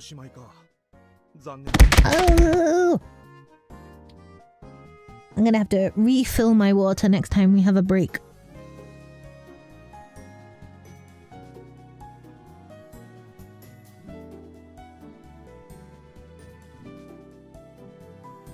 There we go. Thank you for the hydrate. Uh-oh, I put my controller down. Where is it? We got it. Oh, is it over already? Serge returned to his stoicism, much to the director's great disappointment. Here is your contract. He took the paper and scanned over it. Much of the language was difficult to parse, but I managed to decipher the main points. I would only be employed for the time the Rev was in... Oh my god. The sentence is getting me confused. Got to water your spirits. I'd only be employed for the time the Rev was present in Blankberg. There we go. It wasn't difficult. Now I think about it, I've not hydrated in hours. You too then. You have to hydrate as well. Magic was to be practiced before opening and after closing. The rest of my time could be used at my own discretion. What does on my own discretion mean? You may stay at the park or return home. Simply use the time however you see fit. I'm being paid though, aren't I? It hardly seems fair that all I do is practice magic. Those were the terms, were they not, Hugo? Yeah. That is correct. I'd like for your full attention to be on awakening your magic. I see.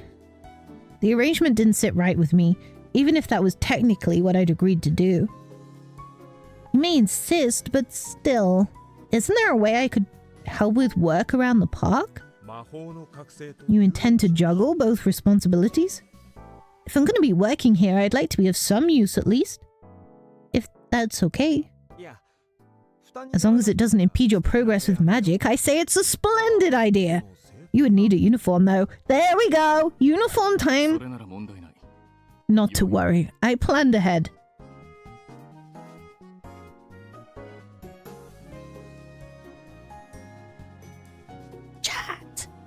Chat! It's so cute! Look at this! It's so cute! Serge swiftly retrieved a uniform from a dresser. The majority of the uniform was a beautiful white and pink affair, patterned with stars that contrasted brightly against the colors. Even came with a matching cap and boots. Yes! Yes! It's beautiful!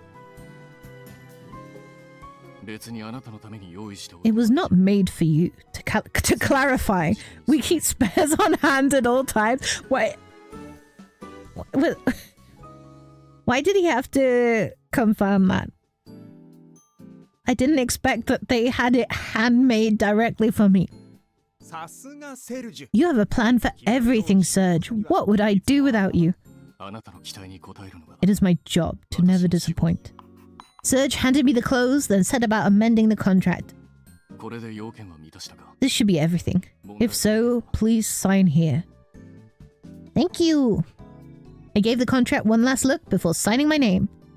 I'm back. What did I miss? They gave us the cute uniform!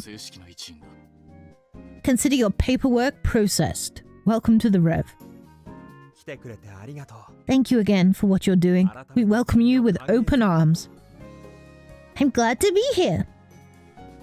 I bowed to them. Monsieur Hugo then exchanged glances with Serge. The latter nodded back before looking to the door. Are you there? I was like, which one is talking? Are you there, Clara? Come in, please.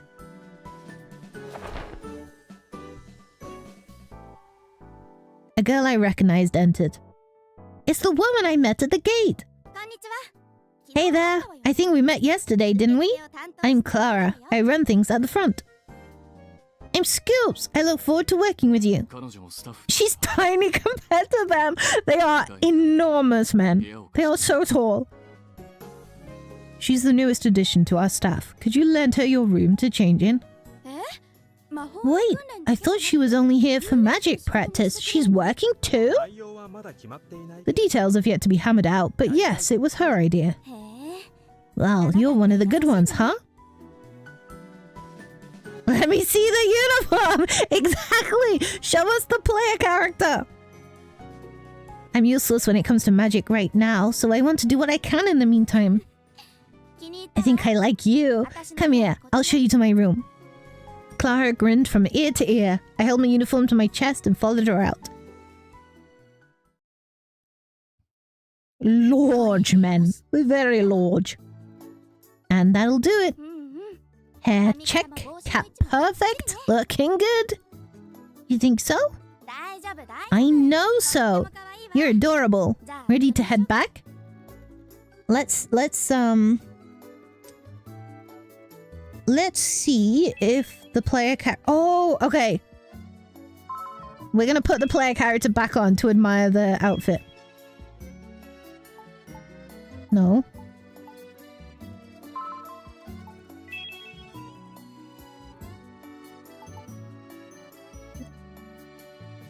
It's not there. It's not there yet. Just... when it pops up, I'll move my character out of the way. Is that a man or a girl? Clara is a lady. Donned in my new clothes, I followed Clara as she stepped out of her tent. Each of the staff apparently had one of their own. Her room was in a tent like this? Her room was so cute. Meals and showers were shared, but living spaces were separate. Okay, let me move Scoops out of the way. Look! We've got the hat on! Maybe, should I...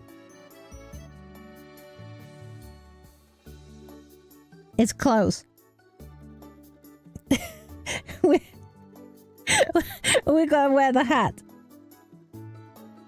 But yeah, she looks adorable. I want this outfit.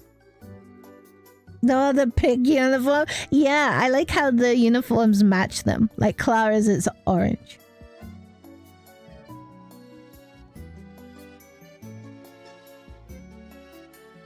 Okay, now I'm wearing the hat. Thank you for all the help, Clara. Don't mention it. Oh, and there's no need to be so stiff around me. Or any of us for that matter. Other than Serge and the director, our ages probably aren't that far apart. How long have they been stuck in the circus? What if they were kids visiting the park? And they got trapped? And they've been working there since they were like 10. How old are you, by the way? I'm 17. Pig uniform, she's so pink, I love it. Really? Me too. Clara's eyes lit up. I've been the only girl around here, so I can't tell you how nice it'll be having you around. We're gonna be good friends. That means no being stiff. Yeah. I like that, Clara.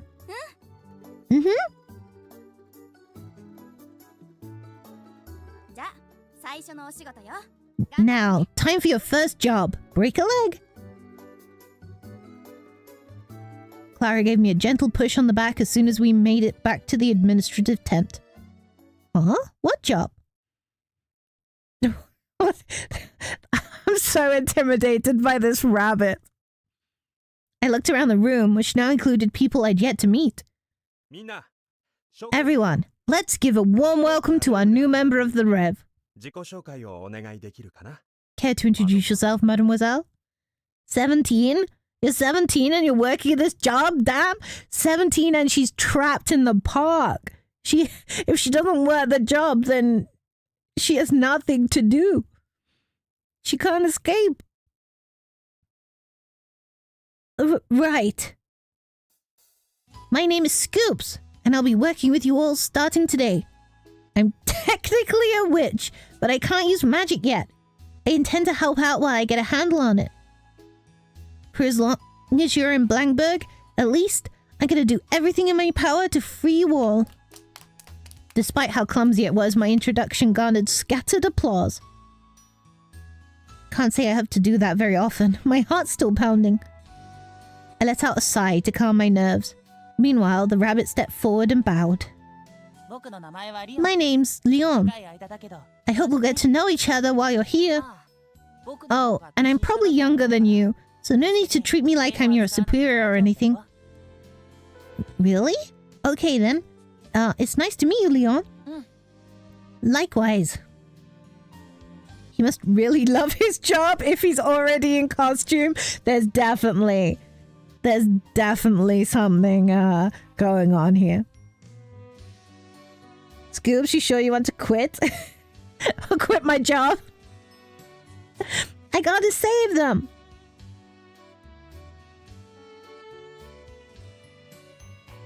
Next to him was the boy who'd performed yesterday, scowling in a most displeased manner. Named Crier. And that was it for his introduction. Maybe he's not as cheery as we thought. I get the feeling he doesn't like me. Seek out either me or Hugo should you have any questions pertaining to your duties. I will. We still haven't met the blue-haired person. We'll be opening shortly. All present, resume operations. Preparations. On it! They promptly vacated the tent. Serge returned to his desk and set about working on some documents. What now? As my eyes wandered for something to do, they met with Monsieur Hugo's. He smiled back cheerfully. I missed my opportunity to say this, but allow me to anyway. You look lovely in that uniform. Your hair suits it perfectly. You're coming on too strong, Hugo. Thank you. Clara helped me tie it up. You suddenly look the part of a park employee. I think you're ready for work, don't you? Where's the man that looks good? Are these not to your taste? I do. I'd like you to explore the park and see how everyone does their job. That should help you get used to things. Start your search wherever your interest guides you. We wouldn't want your first day to bore you. I'll do that and try to stay out of people's hair. That's your task for the day. Now, I ought to head out and greet our guests at the gate. I'll see you again shortly. Until then, enjoy what the Rev has to offer. Monsieur Hugo exited the tent, leaving only me and Serge. Okay, where to go? Oh, we've got a lot of options. But before we decide where we're going to go, I'm going to take a little break.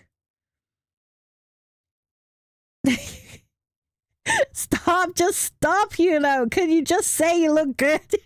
Yeah, he went a bit too into it. Too complimentary. I'm going to take a little break. I'm going to make sure my water is filled up so that I can carry on talking some more. But this is fun. I'm enjoying playing this with you all. So the ads will play in a little bit, and then I'll be back in about 5 minutes. See you then.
We're back.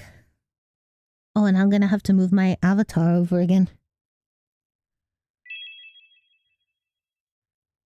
Oh, I've got an iced tea. Oh no!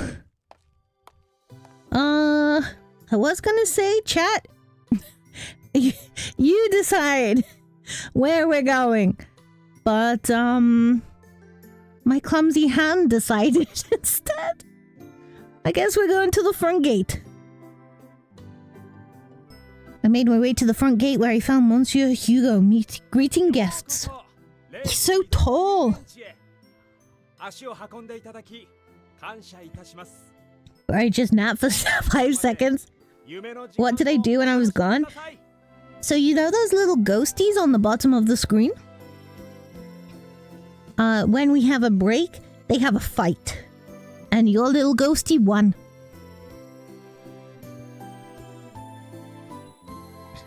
Welcome to Le Foire de Rêve, one and all.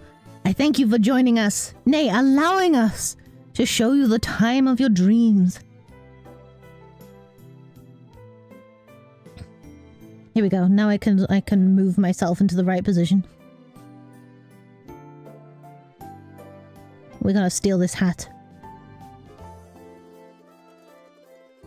This is my hat now. Wow! There's so many people! A long line of guests snaked down past the gates, only gradually shortening as people bought their tickets. It warmed my heart to see so many people here to visit the amusement park. Monsieur Hugo noticed me and came over once there was a lull in the guests. I'm your first stop, am I? Oh no, we gave him the wrong impression. It was my clumsy hand, Hugo. It wasn't because we want to see you. I'm simply overjoyed to see you again so soon. His beaming smile caught me a little by surprise. I, wanted to see the kind of work a park director does. Yeah, because I'm taking your job, Hugo. Arno doesn't think women do anything other than read. I'm gonna show him. Oh, is that so? Do you come out to greet get? The English language has got away from me. Do you come out to greet guests every morning? That I do. A director is the face of their park, and one has to know his own clientele. If we have an abundance of children, we'd like to offer more events for them.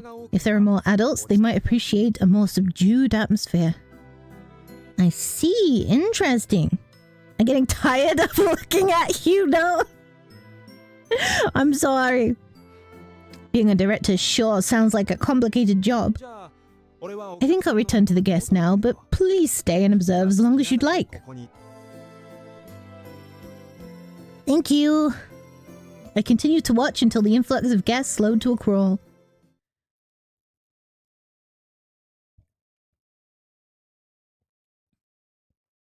Taking my nap again to try and get away from Hugo. Where to next? Okay. I'd been all over, but there were still so many other places to see. Oh, we didn't get a choice. Your tour's going well, I hope. Who dis? Excuse me, what? It's him again? He did... We literally walked away from him and he's here again. We can't escape. I turned to see Monsieur Hugo. Monsieur, hello! I think I've seen about half of the park now. In that case, how about a break? It is about lunchtime. Is it really? All of a sudden, I felt very hungry. Where does everyone normally eat here? Typically, an employees-only dining room. A childish smirk spread across his face. Why? But why don't we try one of the stalls today? Our automatons deserve your attention as well. Tell me their names, Hugo. You better have named all the automatons. Are you sure employees should be eating from them, though? Today can be an exception. You better hurry along before my mind changes. I suppose I will. He handed me a meal ticket, and I took it over to the stalls. Can we please choose to eat something I can pronounce, though? They better be hot. They're only robots. That smells wonderful. They're robots with pre-programmed phrases. I don't think they get to choose how they look. The warm aroma of cinnamon wafting off freshly fried churros made it impossible not to grin. I'm sold. I sat down on the edge of the fountain and took a satisfyingly crispy bite. The attractions, the performances, and even the food. I've never been to a more perfect amusement park. I was on the job, of course, but I was genuinely having the time of my life, too. Everyone gets on with their lives just like the rest of us, and yet they're all trapped. It's so easy to forget. This place feels like a dream.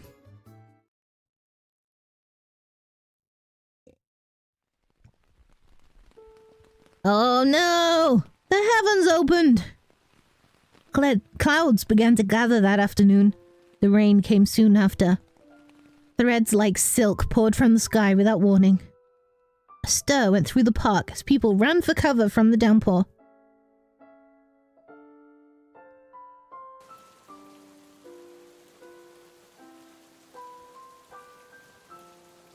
Whoa, where did we find ourselves? I hope it stops soon. I wasn't the only anxious one. When am I gonna get to go on the teacups? Are we leaving if it doesn't stop? I don't want to go home yet. The children were beginning to get restless.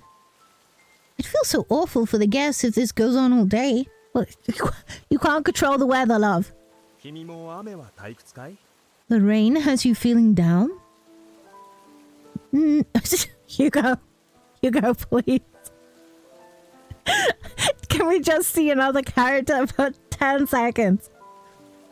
No, I'm just worried about the guests. Oh well, then be at ease. They're in good hands. Whose? Oh my goodness! Monsieur Hugo directed me to Serge with his gaze. Finally! The clouds part ahead. I followed his eyes skyward. He was right. The sky was only partly covered and it seemed clear a little further off. I will take over until the shower passes. Please do. I'm counting on you. There's some kind of unsaid... Take over what? I am aware. I'm not trusting this exchange. Oh wait, is he just saying he's gonna go play the piano? Are we being too suspicious? Now I'm out of here. See you all later. We'll be finding a Hugo-less space. Serge slowly and deliberately made his way across the pavilion. In the back was a piano. I'd assumed it was for decoration, but evidently not. After some short preparation, Serge took a seat and placed his hands on the keys. There was a moment of stillness. Wow. I'm going to sleep? Bye, y'all. Not for you now. Have a good sleep, Sunday. A gentle melody began to flow from Serge's fingers. The rain all but vanished thanks to his dulcet tones. Even the children were entranced. They couldn't help but listen. Just like that, the restlessness dissipated. It's beautiful. He plays so gently. I can't believe this is the same Serge I met this morning. Serge primarily manages our finances, but he also performs for us on rainy days like this. Exquisite, isn't it? Makes you forget all about the rain. Maybe he's just like this to everyone. You're right. The weather's the last thing on my mind right now. I almost wish it would last longer. Serge played several pieces until the rain had well and truly passed. Each and every tune garnered the same gentleness, that same tranquility. It was, in a word, beautiful. Thank you for your attention. He bowed as the guests showered him in applause.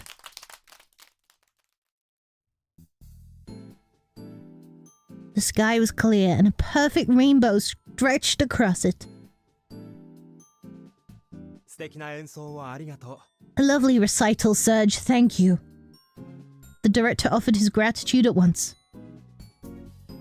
I should say something too. That was beautiful, Serge. He seemed to struggle to speak for a moment. Uh-oh. Did we pull a Hugo on him? We complimented him too much and he feels uncomfortable now. I see. He averted his eyes, but I didn't sense any bitterness in his response. So you play every time it rains? We simply cannot have bored visitors. People would leave and that would damage the profits. His words betrayed just a little of the kindness I'd felt earlier. I'm sure profits are important for finances, but I get the feeling he likes to make people smile too. You were very good. Everyone was stunned silent. I was better in the past. He looked down at his right hand. Oh no! What horrors has he been through? It really was a beautiful performance. And that must mean Serge is a beautiful person. Okay. Okay, no one who can play the piano can be evil, says our protagonist. I'd like to think so, at least. He'd been somewhat standoffish at first, but now I realized he was only like that on the surface. The recital had changed my entire impression of him.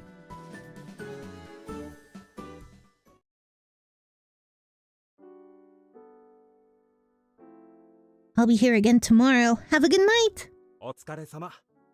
Likewise, be careful on your way home. I will.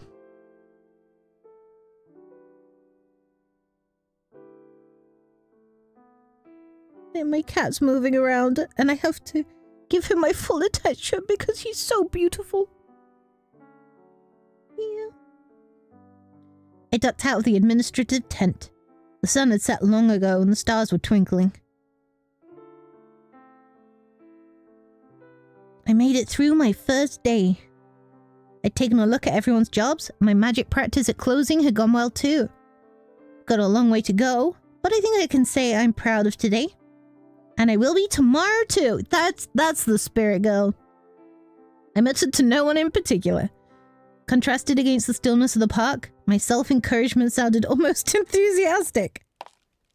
Then I heard footsteps. Not footsteps!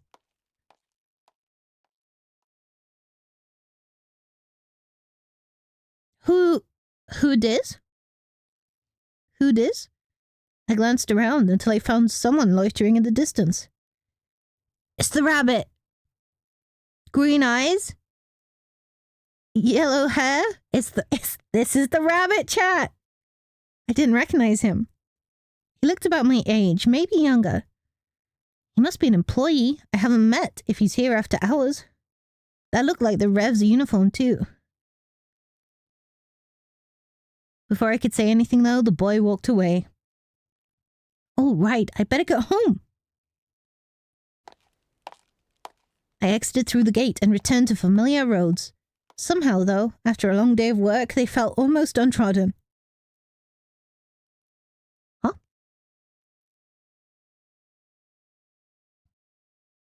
Oh, that was chapter 1? We can only play this chapter to the end and then we have to stop. So we don't spoil anything. It was the morning of my second day working at the Rev. After my early magic practice, I found Kraya already in the administrative tent. He was in the middle of polishing some of his juggling equipment. Polishing that strawberry. Good morning, Kraya. Oh. Morning. He responded without so much as a glance in my direction. There's definitely a wall between us. I retreated to a corner where I waited out the awkward silence. Morning! Clara's voice brightened the mood at once. Morning, Clara. Glad to see you back again. I was worried you'd soured on the whole idea after your first day. Not at all. Thank you for your concern, though. What are work friends for? Just let me know if you ever need anything. A smile wiped away any remaining anxiety I had. Come to think of it, a question sprung to mind. Hey, Not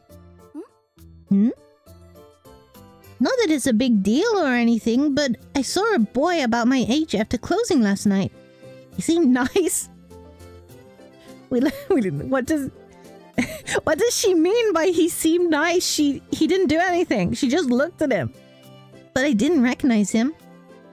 He had on a uniform, so I was wondering if there was anyone else I haven't met yet. A boy? You said he seemed nice? Clara put a finger to her chin and tilted her head. That's a head scratcher. Can you think of anyone, Cryer?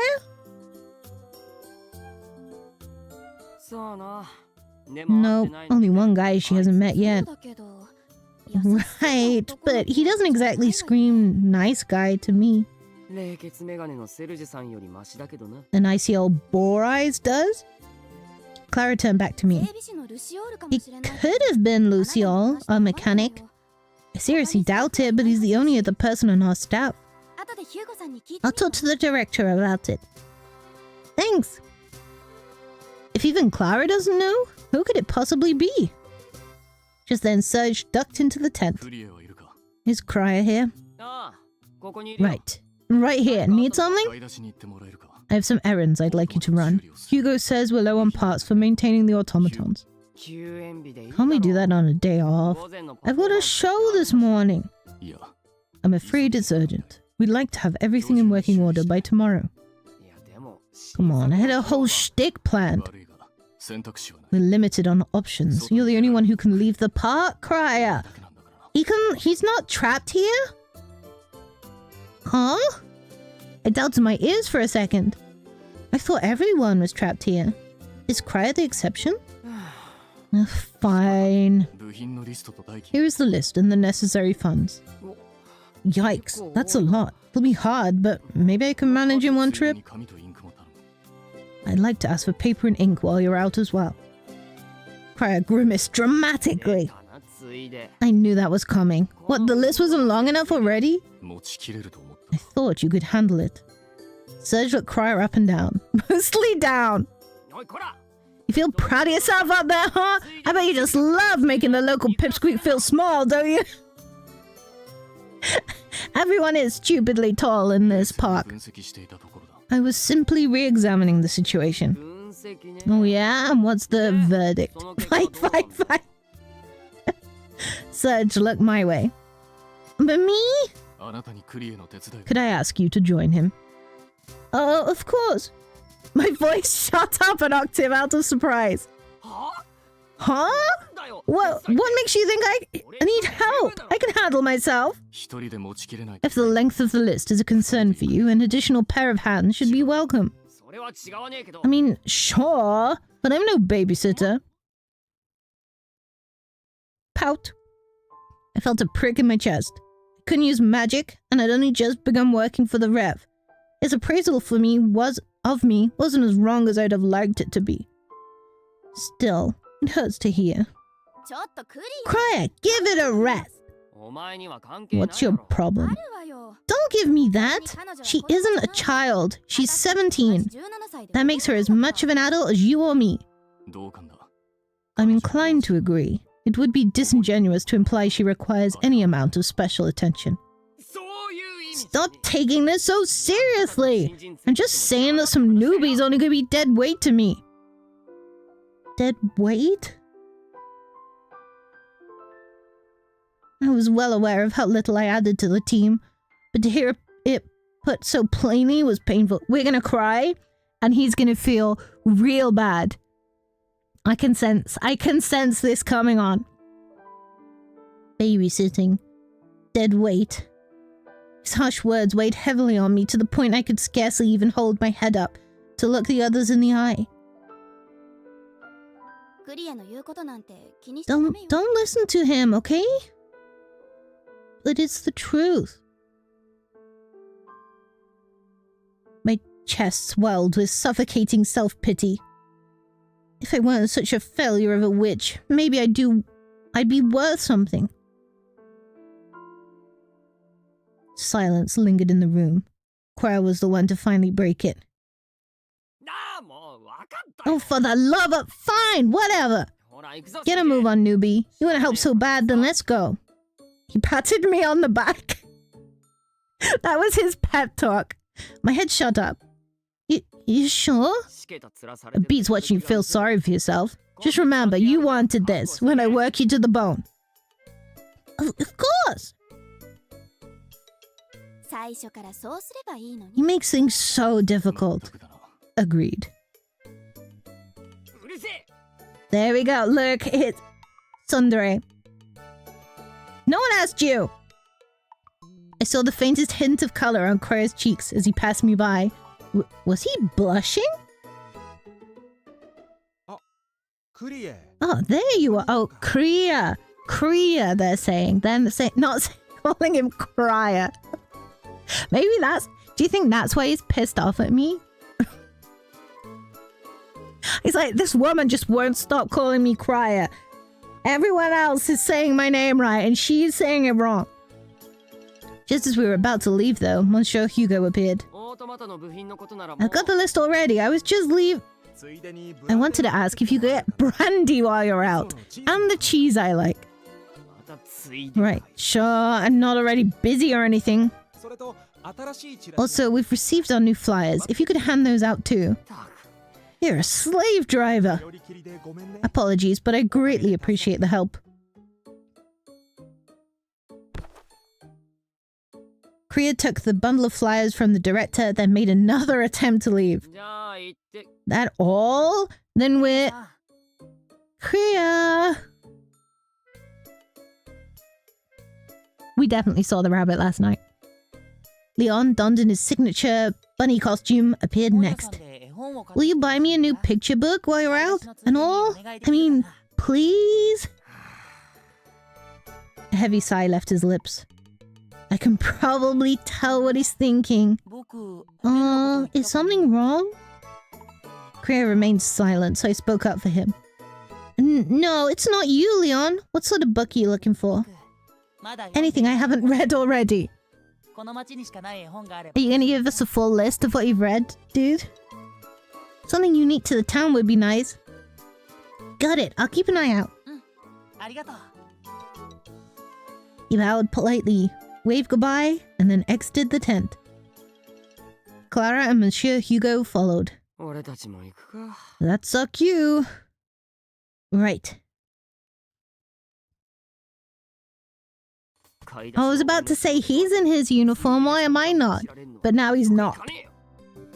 I get it, you know, errands are my job, but do they have to treat me like a gopher? Kriya started complaining as soon as we were on our way. I can't blame him for feeling that way after what I saw. Is this typically how these jobs go for you?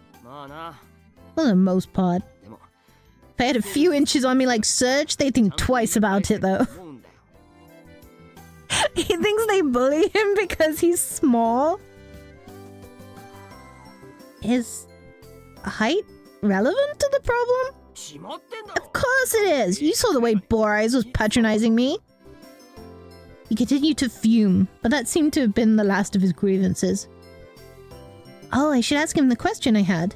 It was possible it was my only chance. I'll never talk to this man again. How can you leave the park, Kriya? I thought everyone in the Rev was trapped. Everyone except me. Really? I waited for a response, but it never came. If you're free, then why are you at the Rev? Good question. He left no room for further prying. I think there was plenty of room. There was a lot of room for prying there. We soon reached the town. A number of shops lined Blankberg's busiest street. We should get these automaton parts taken care of first. Where to look? I think the general goods store up ahead sells them. The general goods store sells automaton parts? I pointed a ways down the street. Oh, right. Yeah, you live here. Keep that up and you might actually be a little helpful. Dude. I'll certainly try.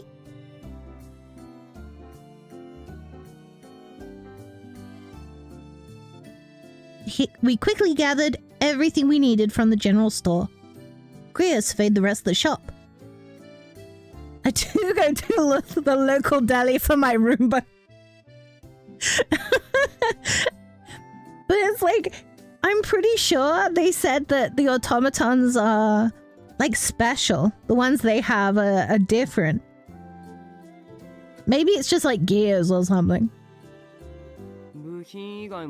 Best to get as much as we can in one place. I think I saw paper and ink. Then let's grab that and some envelopes. Did they ask for... Kriya cut me off with an explanation. If you're low on paper, it probably means you're low on envelopes too. Might as well restock both at once. This dude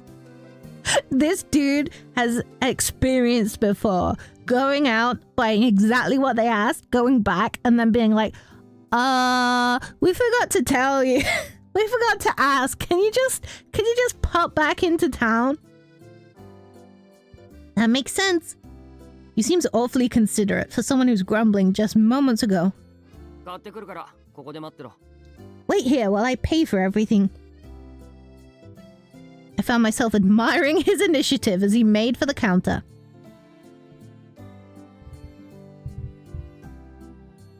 After finishing the director and Leon's requests, our luggage had expanded exponentially. And after all that walking too, it's hard to believe Kriya usually does this all by himself. We wrapped up faster than I thought we would. Hey, newbie, I heard there's a patisserie here that serves a mean turtle poms. You know anywhere like that? Apple pies? Apple tarts? Oh, do you mean pomme bonheur? I'm so sorry. I'm butchering these words.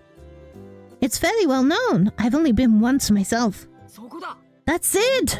Pomme bonheur! Lead the way! Can do.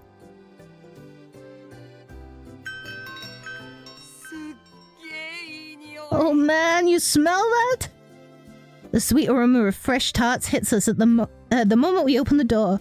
Kriya was practically glowing. This was the best mood I'd ever seen him in. That's the best mood I'm ever in is when I've got a dessert coming up. I understand. So he likes sweets? That's a surprise. Some guests at the Rev told me about this place, and I've been dying to go ever since. It's already even better than I thought. Imagine when we actually dig into something. I told myself I'd only get one slice, but maybe I'll get two. I could buy a dozen!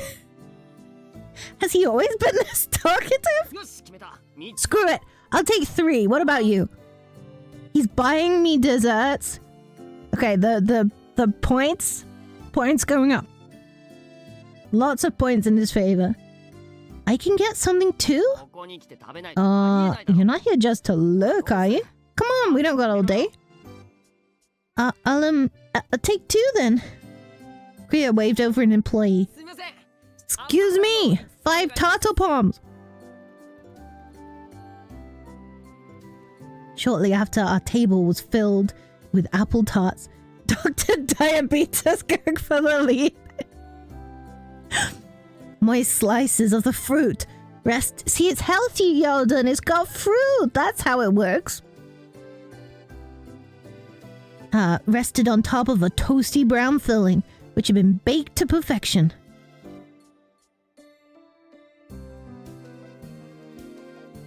Show me more of the dessert, please. This is not enough dessert showing. Oh, man. Kriya cut a generously sized mouthful and took a bite. I followed suit with similar enthusiasm. Mmm. We both swallowed and shared a glance. You're kidding. It's delicious! The fragrance complemented the sweetness of the adorning apples. Beyond that, the filling itself gave rise to a more sophisticated and complex flavor profile. This creme d'amande is to die for. And there's raisins in it. Forget it. I don't want this. I'm out. Right? These guys know their stuff.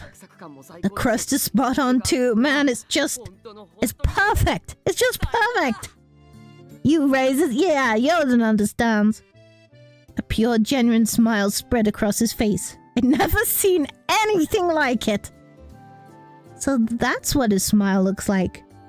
I was so used to seeing him frown. His cheerful mood was almost contagious. Ha ha ha. Ha ha. What are you laughing at? You have such a cute smile. Oh, he's not gonna like that. He's gonna hate that. Kriya's cheeks quickly turned a deep shade of red. This isn't about me. It's about the tart. Oh, he didn't hate that. He didn't hate that at all. I like fresh raisins, but cook them, boil them, ooh, I don't like them at all. Ugh.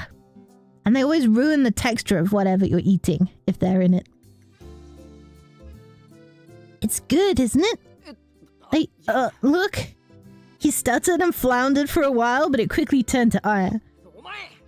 Where'd you get off pushing my buttons, huh, newbie? Yeah, sure, you know, a nice bakery. Don't let it go to your head. Oh my god, this guy is so cute. That's the best he could come up with. He needs some hair ruffling too. Bless him. Who cares about my smile? What am I even doing here? His ink.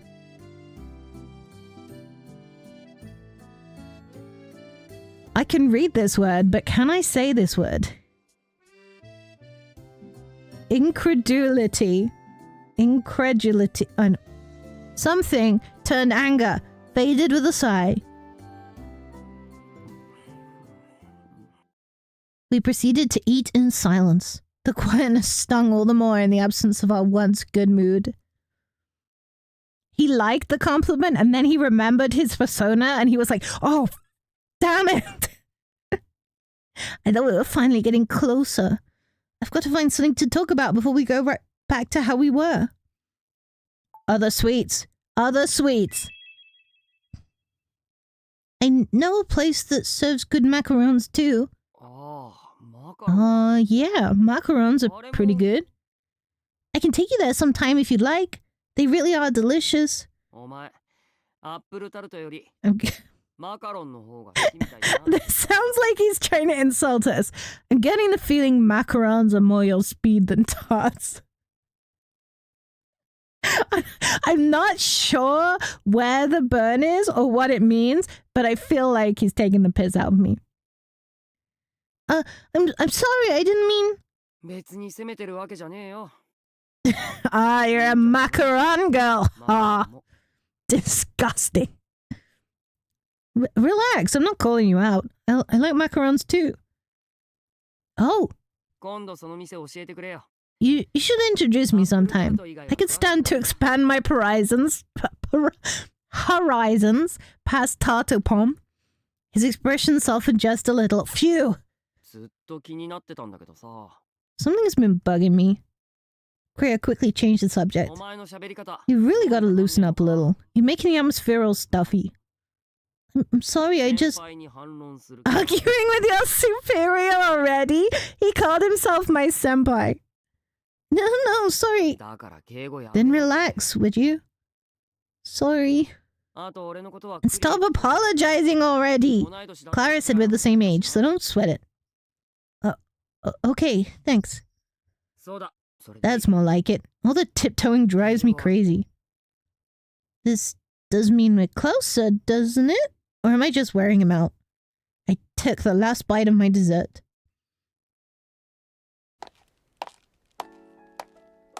We started on our way back to the Rev that evening. Kriya carried the newest addition to our load, a small box. He'd ordered us a piece to take back with us. Wait, so we ate two, just ourselves? Wear him out like a cake?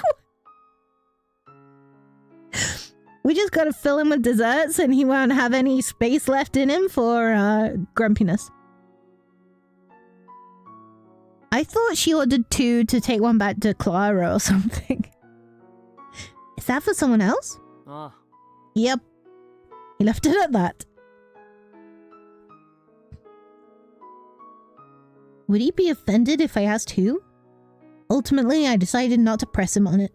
I didn't want to squander what progress we'd made. Well, unless I just imagined all of it. Regardless, I felt like I understood him a little better. He was a good person who liked sweets. If you like sweets or play the piano, then you're a good person. He's still mostly a mystery, but I'll consider this a success. I walked next to him, distinctly aware of the invisible wall separating us. I really like the gradient on his sleeves. It's like blue at the ends and then white towards the shoulders. It was my third day at the Rev. I was setting about my duties just before opening time. Time to make some progress. Was it magic time?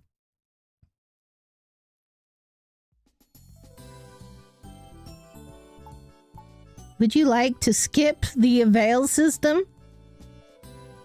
Let's not skip it. I can't.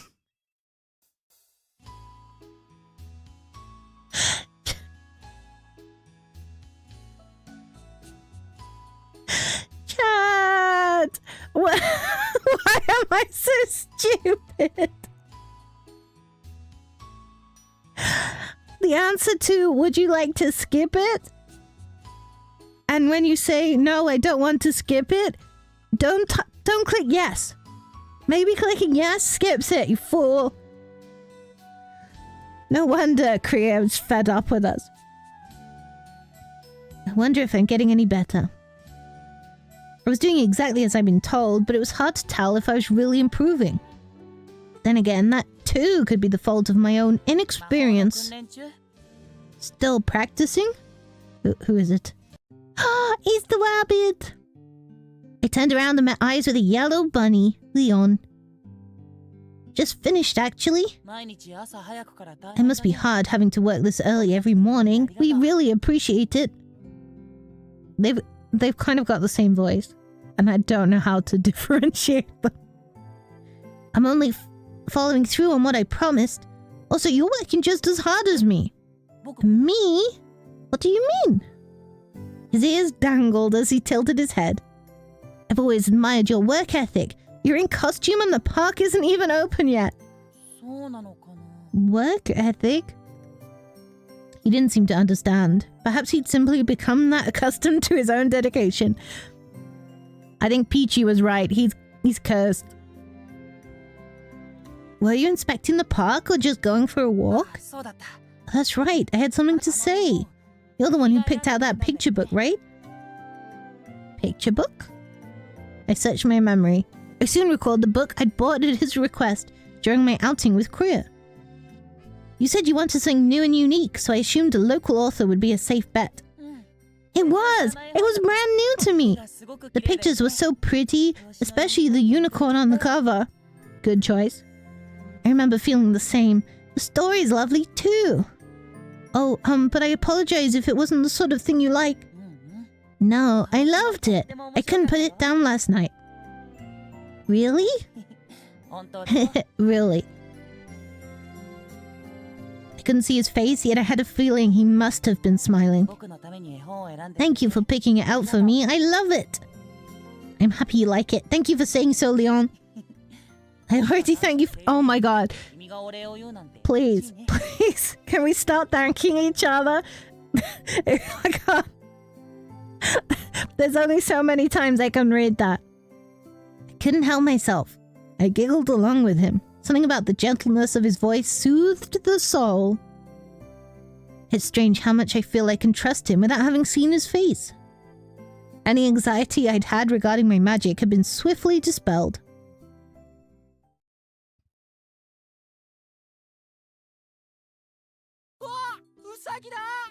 It's a bunny! Wait, Mr. Bunny! Children swarmed toward Leon shortly after the park had opened. Wow, everyone's so lively today. Use that energy to have a good time, okay? Okay! Okay, Mr. Bunny! The park's only just opened, too. Costume mascots were an interesting sight regardless of who was behind the mask. but I had a feeling it only helped in Leon's case. Wait, I think she's saying that Leon being behind the mask helps, but I got a bit confused mid-sentence. Spacing out over a dude in a costume? You sure you aren't a kid? Kriya was setting up for a show nearby. He sounds jealous. He sounds jealous. It's not the costume as much as it is Leon himself. Yeah, he's a mystery. Never takes the thing off. Or maybe he's not. Maybe he's cursed and they don't know? Never? Oh, because they didn't... Well, we didn't describe him. We saw him out of the suit. He shook his head placidly. Maybe work ethic really hadn't been the right way to put it. I'd never seen his face. Ever. Figure no one else has either. Was there some reason he didn't want to be seen? Or was he simply attached to the costume? Now I'm even more curious about him. So, you're gonna do any work, or... Oh, I'm sorry! I left the fountain and hurriedly resumed the cleaning Monsieur Hugo had asked me to do.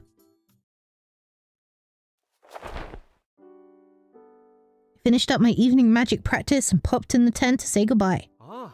Ah, there you are. Finished with your work? I was just about to leave. In that case, could I delay for dinner? Okay, as long as it's not just the two of us, okay, Hugo? Dinner? I blinked in surprise. I believe I mentioned in passing that our staff eat in a special dining room. I wanted to show my appreciation for all you've done by inviting you to join us. Okay, that's fine. Well, I'm flattered, thank you, but I've only been here 3 days. Surely he was exaggerating my contribution. If you want to split hairs, I suppose so, but everyone speaks highly of you. Especially Leon. It was his idea to invite you, in fact. Oh, it was? He was absolutely thrilled by the picture book you got him. To say nothing of your dedication to the job, of course. Our situation makes outside luxuries a rare indulgence, you see. In that case, I'm glad I put so much thought into his book. It overjoyed me to hear not only Leon's appreciation, but Monsieur Hugo's as well. People still appreciate me even as I am now. Do you have your answer? I accept your invitation. Excellent. Follow me and I'll show you the way.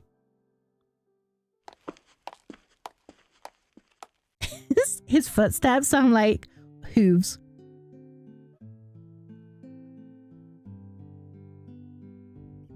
Yep. I approve. I approve of this. Look. Dining chairs. Different colored dining chairs. I love it. Upon setting foot in the dining tent, I was greeted by the same pastel color scheme as the rest of the park. The staff awaited me there like a crowd anticipating a show. But you came! Thank you for inviting me. It was nothing. I just suggested it. You can sit. Right here! Got an empty seat next to me. I took Clara's offer.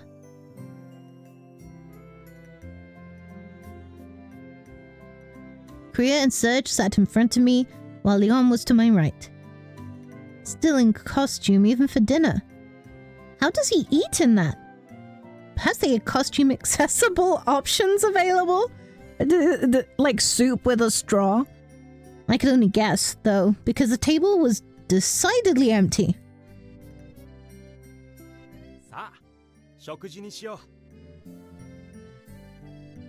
Are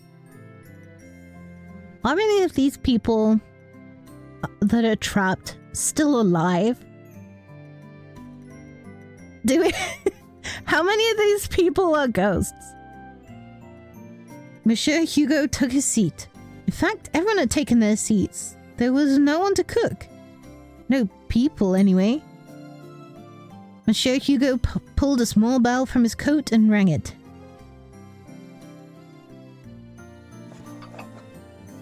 Cupboard suddenly flew open, and dishes topped with cloche flew through the air, settling on the table all on their own.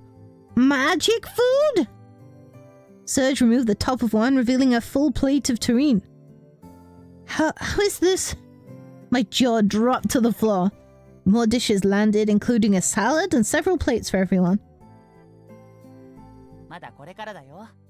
Wait until you see the rest.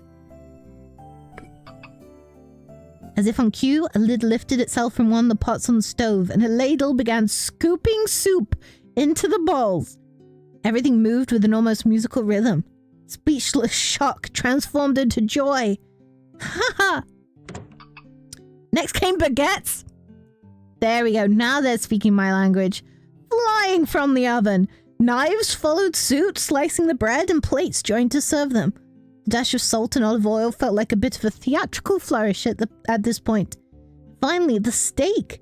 At last, dinner was served. I remember a scene like this in Genso Manège. Is that the book she read? I can't remember. I can't believe I really just saw it happen before my eyes. Any thoughts? So many. That was amazing. It happened like magic. We're a witch. We know magic exists. Precisely. The Rev's meals are all the work of magic. Is that true? Do plates normally fly where you're from? Use your head. Were you not aware? Not even of the food served at the stalls? That's magic too? Serge blinked at my sudden outburst before nodding slowly. It hit me that I hadn't seen anyone making deliveries for ingredients here. We hadn't stopped to buy any when I'd gone shopping with Kriya either. I had no idea. If it hadn't been obvious before, it was now. It was now. This really was a magic amusement park. Are we done talking? I like to eat before all the food goes cold. I'm sorry. Stop apologizing, girl. Give her a break. It's her first time. Not if it's gonna make my steak lukewarm. It means you'll like it more while it's hot. I didn't say that. I say we take Kriya's consideration to heart. Let's eat. Forks and knives began clinking. I put some salad and terrine on my plate and tried a bite. It's good. Everything was lovely, from the texture and taste of the terrine to the freshness of the vegetables. I could hardly believe it hadn't been prepared in a kitchen. Magic. It's incredible.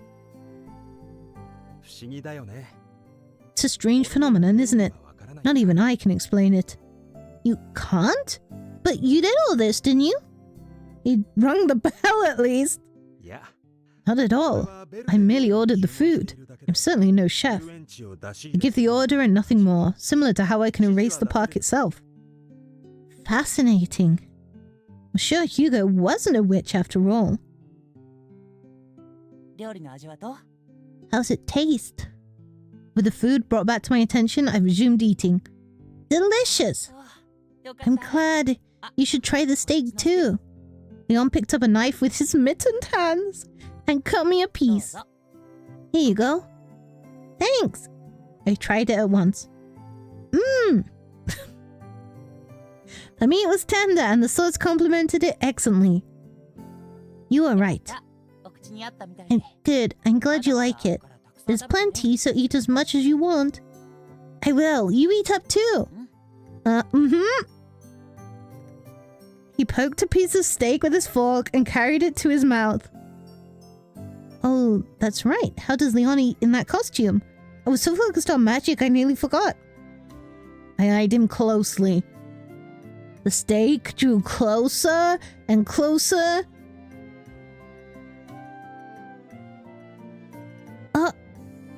I couldn't believe my eyes. The steak, fork, and all passed straight through the costume and probably into his mouth, presumably into his mouth. He pulled the fork away. The steak's gone. The head of his costume bobbed up and down like he was chewing. I could swear I could hear it too. There's no hole as far as I can see. How's he doing that? It really melts in your mouth, doesn't it? We're looking at him like... And he's like, oh, what a lovely steak. Leon went straight for another bite. The head bobbed again. Couldn't look away.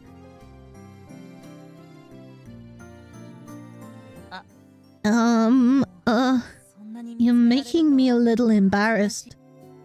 Oh, I'm sorry, I didn't mean to stare. Stare at what? He tilted his head in genuine curiosity. Your, costume. The food moves right through it. I was wondering how you do it. Oh, that. He nodded. Yeah, I don't really get it either. Thanks, Leon. You don't know how you eat? Nope. I've always wondered about it, though. From the food to Leon himself, the Rev was just brimming with mysteries. It's not weird, is it?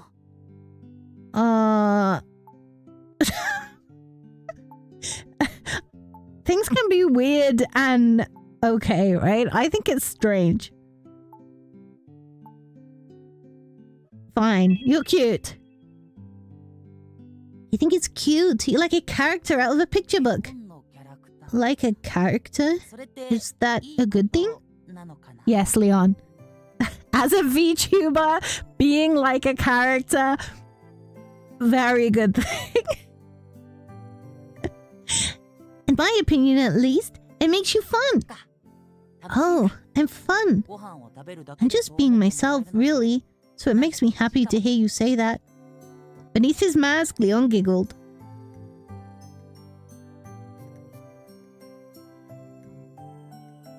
I like how there's two tiny little rocking horses. I don't know if any of us would even fit on them. After dessert, dinner came to a close. Should I help clean up? Monsieur Hugo simply winked and rang his bell. The dishes glowed, and just like that, they were spotless. They then picked themselves up and returned to the shelves they come from. They reminded me of little birds going back to their nests. I caught myself giggling again. I hadn't expected dinner at the Rev to be such a spectacle.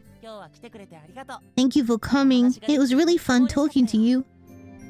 I like talking with you too. Thank you for having me. Join us again sometime. It's all free, so don't be modest. I'd like that. We go home, and then we're like, oh, we're really hungry. It's like we didn't eat anything. It was deep into the night by the time I left. I made my way to the gate with quickened steps.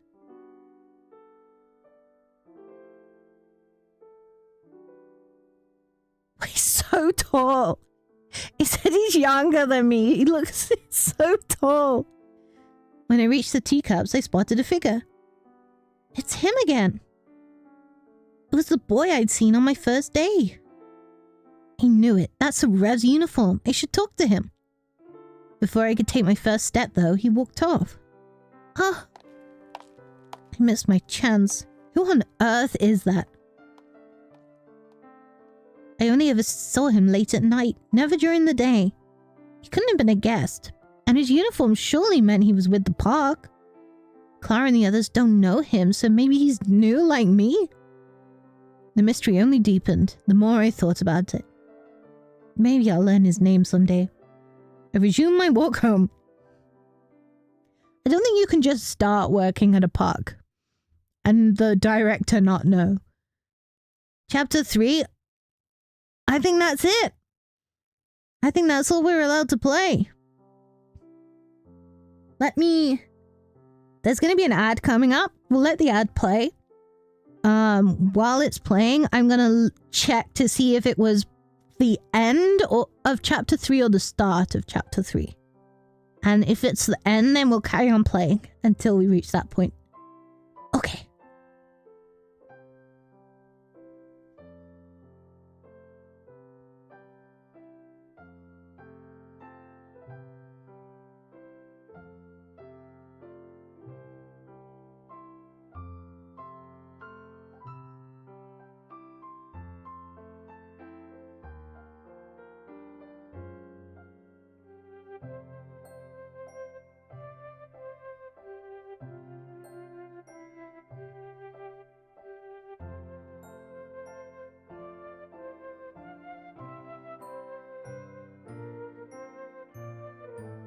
end of chapter 3, so we can carry on going.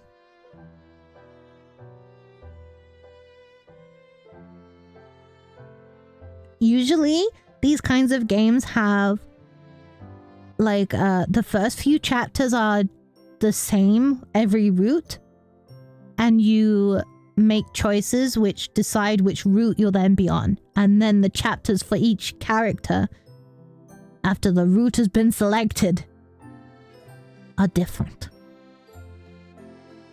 6 days had passed since I'd begun working at the Rev.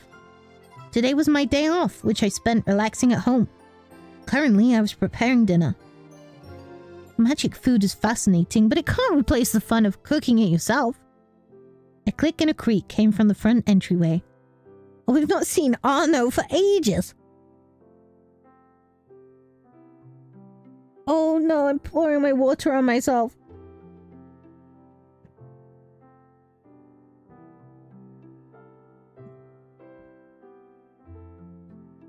Arno, welcome back. I called out toward the door as it swung open. Hey, I'm home.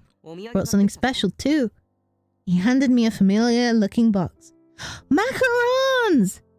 Macarons were my absolute favorite. The logo on the box told me these were from that shop I like too. What's the occasion? Were you nearby for work? Nah, I swung by on my way home. You've been working hard lately. But it's so out of the way! You would have had to go the complete opposite direction from home. Thank you! That's so thoughtful! You're very welcome. I'm just happy to see that smile. So far, Arno is top of the list for me. He's a cutie. Wow! He ruffled my hair. Yes, this is why. I've been coming home from work fairly late recently, so moments like these have become a rarity. I'll save these for dessert after dinner. The snack plate should be on the top shelf. I stood on my tiptoes and reached up. You need these? Arno appeared behind me and brought the dishes down with ease. See, Arno is like a regular height. He might be a bit taller than us, but he doesn't disappear on the top of the screen. We can still see his full head. I'm pretty sure, Serge? I'm pretty sure we can't see the top of his head when he's in front of us. Always ask when you need help. What's your big bro here for anyway? Uh-oh. He big bro'd us. Hey, I've got 2 years on you. Am I not reliable enough to be a big brother? No, that's not it. I just thought it was funny. The way he took care of me was certainly somewhat brotherly. Still, though, I don't quite know how to explain it, but siblings doesn't feel quite right for us. See, it's her who's like, oh yeah, we're not actually related, remember, Arno? No. He grinned for some reason. I'll set the macarons out so you can get back to dinner. Didn't mean to distract you. Thanks. He took the box from me and resumed cooking. Granted, all that was left was to add the garnishes. So, Arno began placing the macarons on a plate. How's work at the amusement park? Not getting hazed, are you? Look at his grumpy little face. He is ready to go and punch some people. He's ready to fight for us.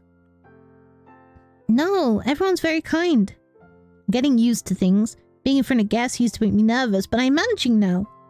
I was making progress with awakening my magic too, albeit not very visibly. Plus, that was still a secret. Glad to hear it. It's good you like it there. It's hard work though. Not that I expected it to be easy, but still. Do you like reporting? Sure do. It's a fulfilling work. Having to travel so much for material is rough sometimes, but sitting still's never really been for me. Monsieur Daniel might be surprised to hear you say that. Arno's father was a high-ranking officer in the military currently stationed in Paris. Arno never seemed keen on continuing the family tradition though. Maybe. We're different, at least, that's for sure. I like to think there's strength in writing. Violence isn't the only way to get your point across. Journalism. Oh my god. Can you tell my brain is slowly shutting down? Journalism has just as much potential to make a difference by getting the truth out there, into the hands of the people. The pen is mightier than the sword and all that. Getting the truth into the hands of the people. Why would you say it doesn't sound like you? What? At least it's very obvious which one of these is the right answer. It sounds admirable. Reporting sounds like an admirable line of work. Well, when you put it that way, I almost feel flattered. You should, I meant it. Convinced you, did I? A journalist couldn't ask for anything more. Wow, you sound cringe. or like, no, that kind of justice talk doesn't sound like you are, no. Well, it's an easy way to get out of his route, I guess. He ruffled my hair a little more tenderly than I was used to. How is he ruffling it before? Is he like, just like slamming my head side to side? Oh, by the way, I meant to ask you something. Arno finished plating the macarons. The guys at the office were talking about writing an article for Le Foire du Rêve. It's pretty big news for rural folk like them. I was planning on doing some legwork there tomorrow, and I wanted to ask if you could introduce me to the director. We can do that! Really? I suppose I might be able to get you in before we open. That'd be amazing. Would it be a bother? Not at all. I'll ask. An article would mean more visitors for the Rev. That was an exciting prospect, but part of me was worried. I've got to be careful. There'll be trouble if he finds out about the magic situation. I made a silent promise to take myself to take extra care.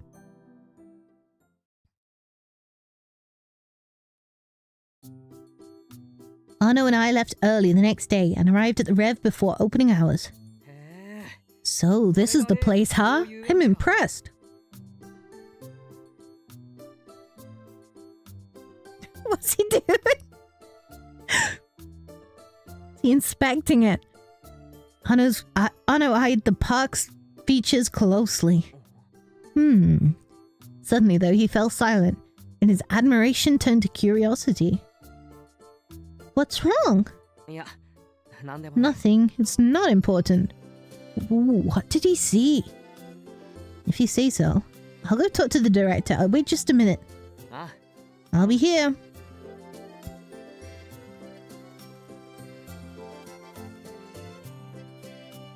I explained the situation to Monsieur Hugo, who readily agreed to the idea so long as we kept the magical aspects of the story under wraps.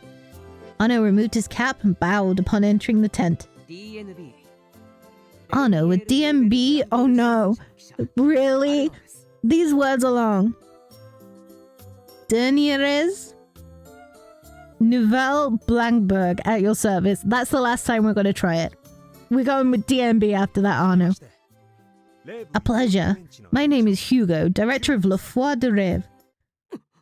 What?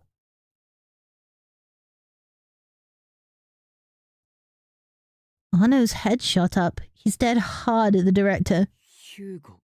Hugo, you said. The color seemed to drain from his face. Ooh. What's going into him? Is something wrong? I believe I did. Apologies. I was just surprised to see someone so young. I see you're skilled in flattery, my dear reporter. Arno smiled back before fixing his posture. Getting right to business, I'd like to thank you for allowing me to cover your park. It's an honor to have simply garnered your interest. What exactly will your work entail? Snapping a few pictures of the premises and interviewing staff mostly, with your permission, of course. I could start today if it's no trouble. もちろん構わない。 None at all. All I ask is that you conduct your interviews outside work hours. わかりました。 Of course. Thank you again, monsieur. Ano bowed his head with a wide smile. 君にアルノ君の Would you be so kind as to show Monsieur Arno around? Me? You 君 sure? が連れてきてくれたお He is your guest after all, and a friend may be a helpful point of contact for his work. この1週間で見 You've had a week now to learn all there is to love about the Rev. Show him our good side. I think I could do that. If you'll allow me, お世話になります。 by all means. With that almost professional sounding exchange, we exited the tent. Hello, I'm Yuki. It's nice to meet you. Hi, Yuki. Welcome in. How are you doing today? 取材なんて許可してよかったのか。 You're certain this is 知 wise. られたら If our connection to magic is discovered, we'll be forced to leave. 心配いらないよ。 I'm well aware. Our guests come and go without suspecting a thing, and turning him down would have only seemed strange, don't you think? あなたがそう言うのなら I will abide by your judgment. It's interesting that when they're talking and we're not there, I'm pretty sure the text box was a different お color. 前は普段どんな仕事をしてるんだ？ What sort of work do you do here?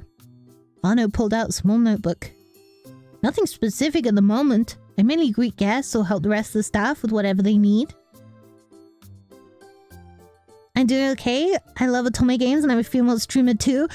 Otome games are such a guilty pleasure of mine. It's very cool to play one on stream. As the words left my lips, a realization struck me. Scoops! Hi, Max! How are you doing?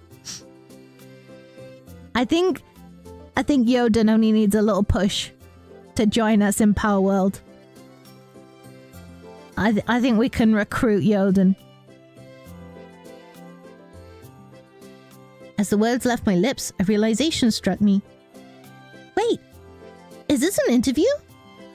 Hey, Game Coding Man! Welcome in, everyone! I'm stuck in an office? No! How long you got left? What's the time? The sale is tempting me. I could go through the cat pals. See if any of them tempt you more. 当然。お前 You work here, don't you? I suddenly felt much more nervous with this new お revelation. 前もスタッフの制服 Do you wear a uniform? Oh boy, do I.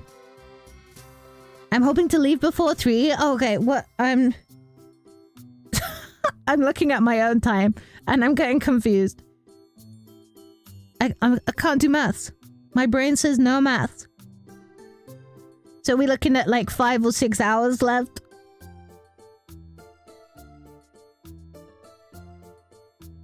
Yeah, I have one. じゃあ写真を撮るから着替えてくれ。 Go put it on so I can take a picture, would you? Are we sure this is for the newspaper? Oh no. Right now? 決まってるだろ。 Yes, right now. I've only got until the park opens to do ほら this. 早く早く。 Come on, don't be shy. I'll wait right here. It's not going in the article, is it? 記事にしない取材はしない。それが俺のモットーだ。 Wait, is there an Otome game sale? No, Power World. Power World is on sale.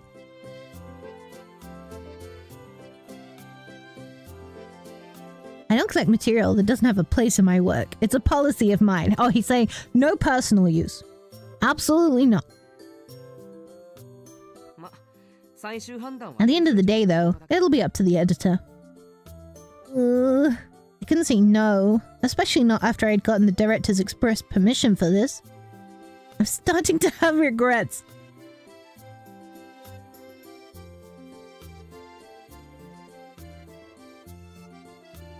I'm done. へえ、似合ってるじゃん。 Hey, that looks nice on you. You fit right in. As much as I can after only a week. この前まで家に Not too long ago, you were practically a shut-in. Now look at you, I'm speechless. Dude, that's hitting a bit too close to home. That doesn't sound like a compliment. ああ、 Well, it was. It was supposed to be. Also, 可愛いな。 you look cute. Kawaii. My heart skipped a beat. Why am I so jumpy? He's only saying that because he's never seen me in a uniform before. じゃあ写真撮るぞ。 I'm gonna take that photo now. Strike a pose. Something natural. How can you pose naturally? Oh, okay. Entertaining wasn't part of my job description, so I struggled to come up with anything for a while. Eventually, I settled on simply holding my right hand out invitingly. いいね、様になってる。 Yeah, that's good. Charming, like a park employee should be. I heard the shutter click several times. Do you want me to show you around? あ、頼む。 That'd be デ great. ーブのこと言って Teach me everything you know.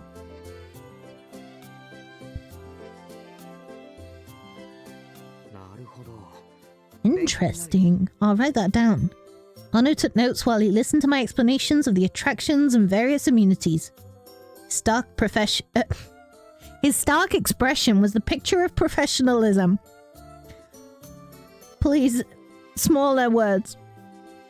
Does he always look so serious when he works? I'm not used to seeing him like this. It's kind of handsome. オートマタの説明ありがとう。 Thanks. That should be plenty for the automatons. What's next? Okay, that just leaves...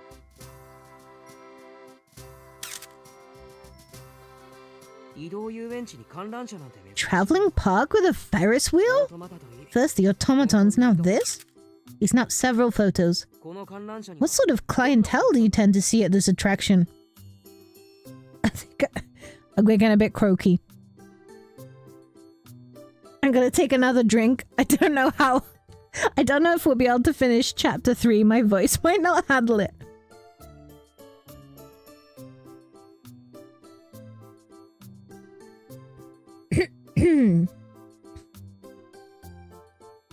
Families and couples for the most part.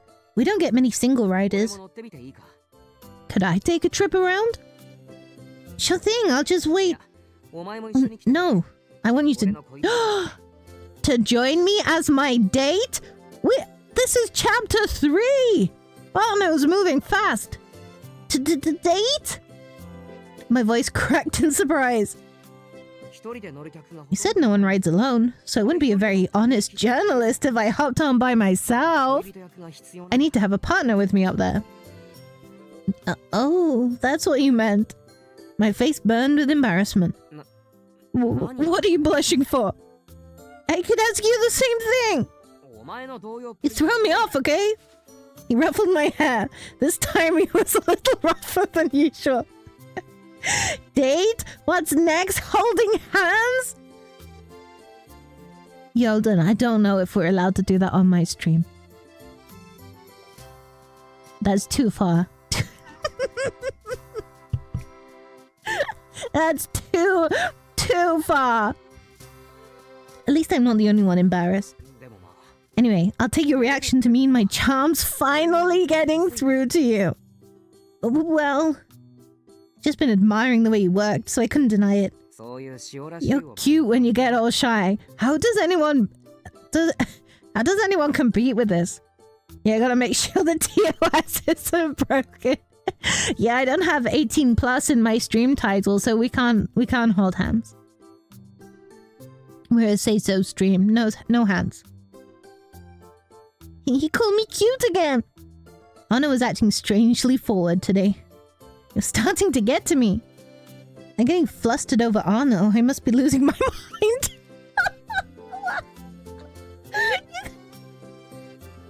Rude! Rude!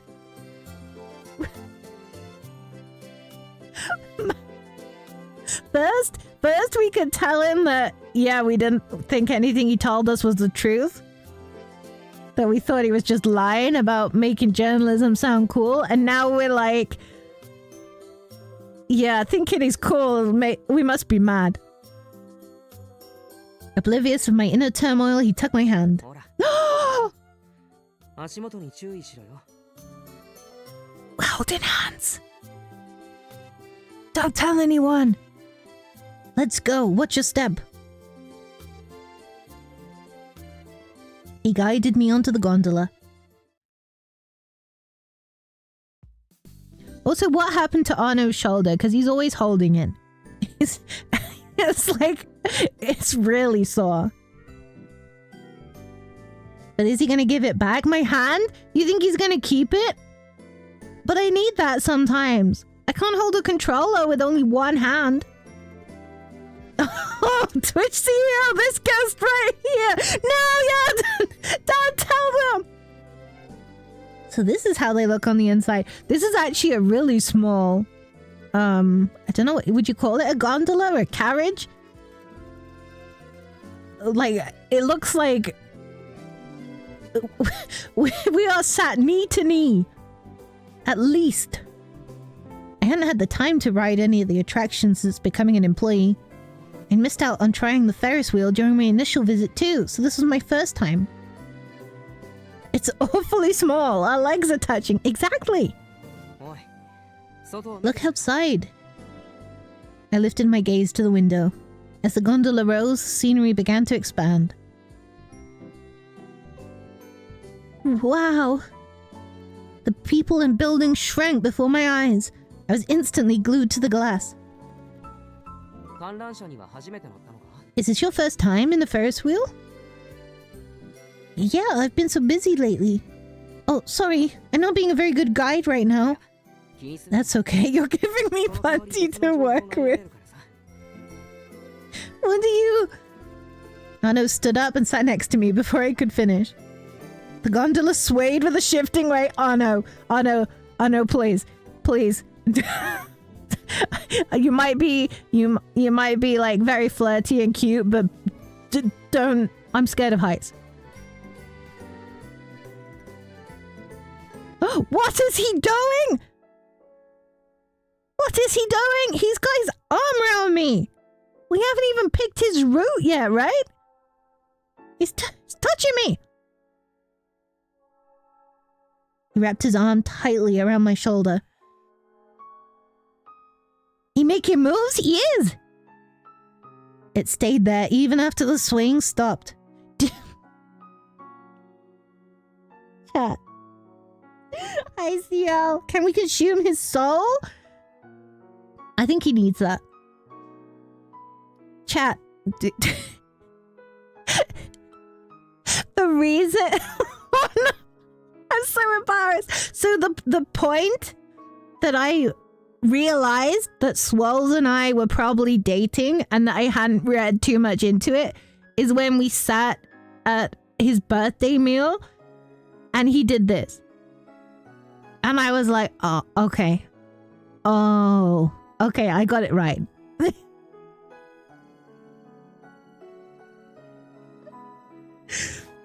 This is how Scoops died and became what she is today? Yeah, she does. She got the purple eyes. And the pink hair. Yeah, it was Swells hugged me and I just died. It was just too confusing. Oh no. Almost feels like a real date, huh? I don't... Now that I know you've never been on a Ferris wheel before, I can really feel what it's like for a couple to ride one of these for a first time. Dude! Forget anyone else. Just the two of you squished together in this tiny little car. No one else to see or hear. Okay, never mind. Never mind. Makes you want to steal her lips. Oh no, I'm sitting on the other side again. What do you mean, does it? Am I just immune to, like, regular flirting? Is this something that people like? Oh yeah, I can attest to that. I'm very uncomfortable. He's speed running. No, we don't want... I don't want that. It's not what I'm after. I averted my gaze. I couldn't look him in the eye. And he's grabbed hold of us as well. We can't escape. You're being weird today. Then you won't mind if I say something ridiculous. First hands, now lips. What's he gonna do with all these body parts? He's gonna build a new me that is less... I apologize less and like him more.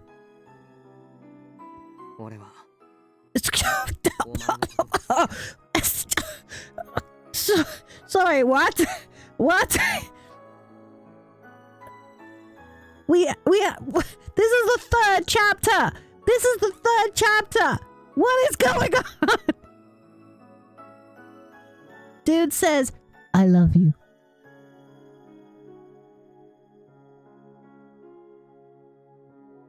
You mean child? What? What is the right answer here? Where's move to the other side away from the man? Because we are trapped.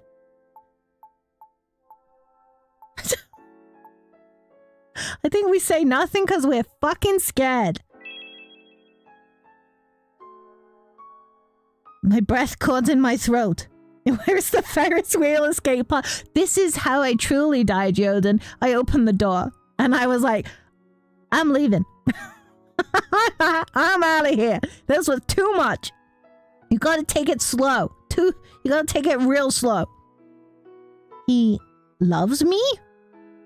As a friend? Or is something more? Don't know what to say. That's more than I could ask for. What does he mean?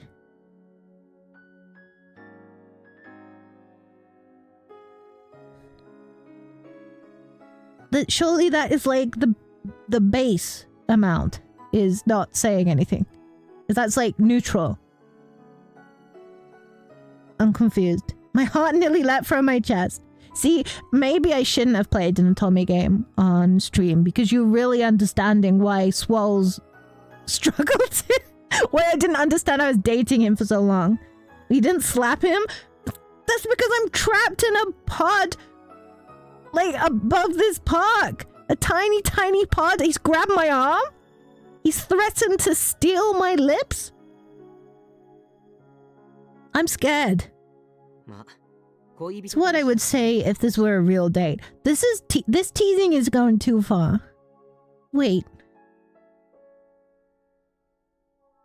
Ano chuckled as he drew away. Were you teasing me this whole time? Maybe.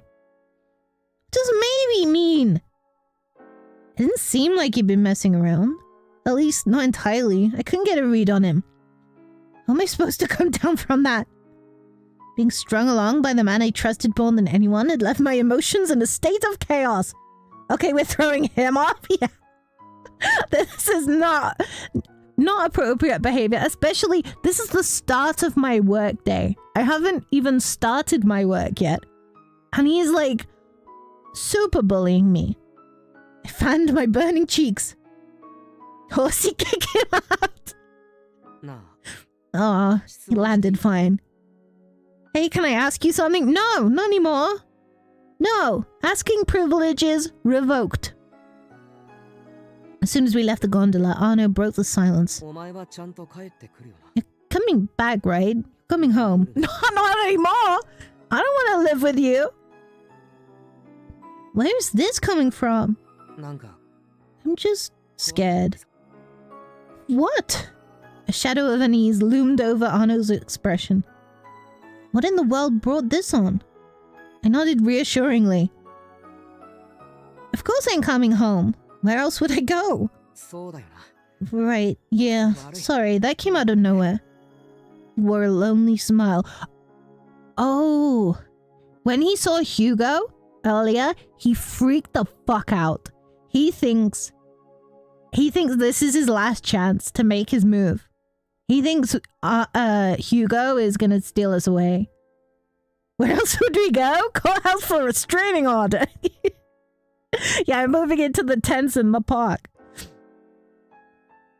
It still doesn't excuse his actions because that was kind of creepy and that was just weird. That was a bit too much, especially trapping us. As we made our way back to the administrative tent to end our tour, we heard a fuss over by the Manège. The crowd had gathered. What's going on over there? I'm not sure. Let's go and see.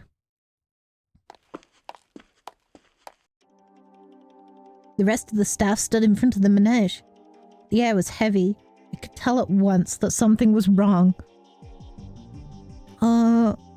What's happening? It's terrible. The Manège it's broken down. No! Not the carousel. Not the merry-go-round. Broken down. Are we going to be able to open? How much time do we have? About an hour. Oh my god, we got here early.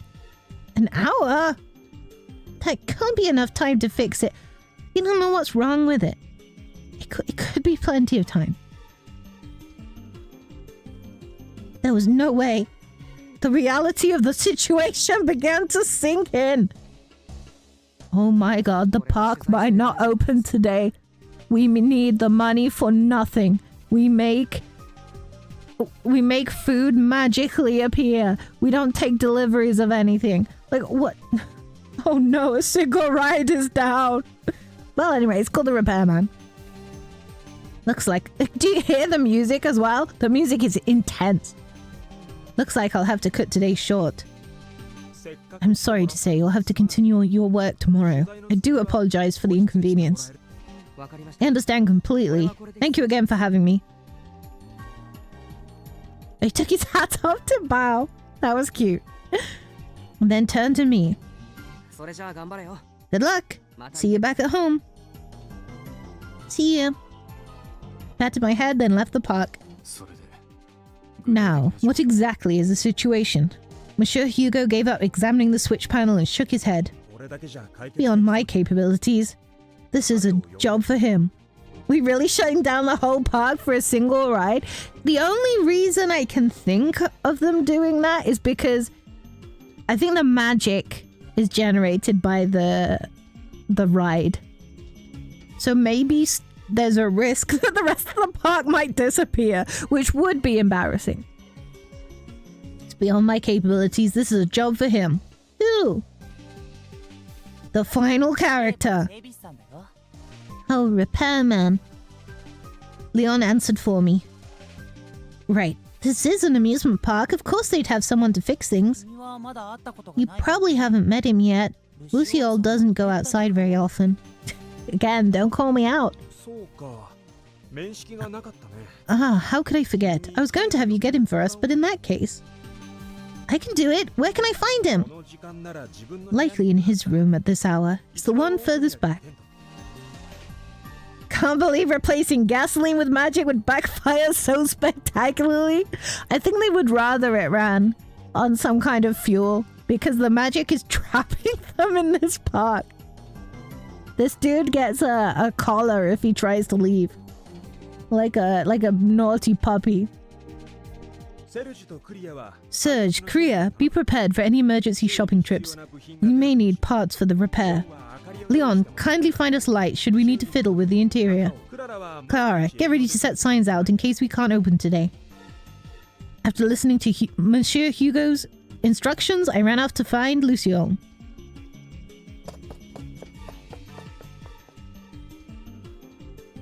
Furthest back, furthest back. This must be it. Who are you?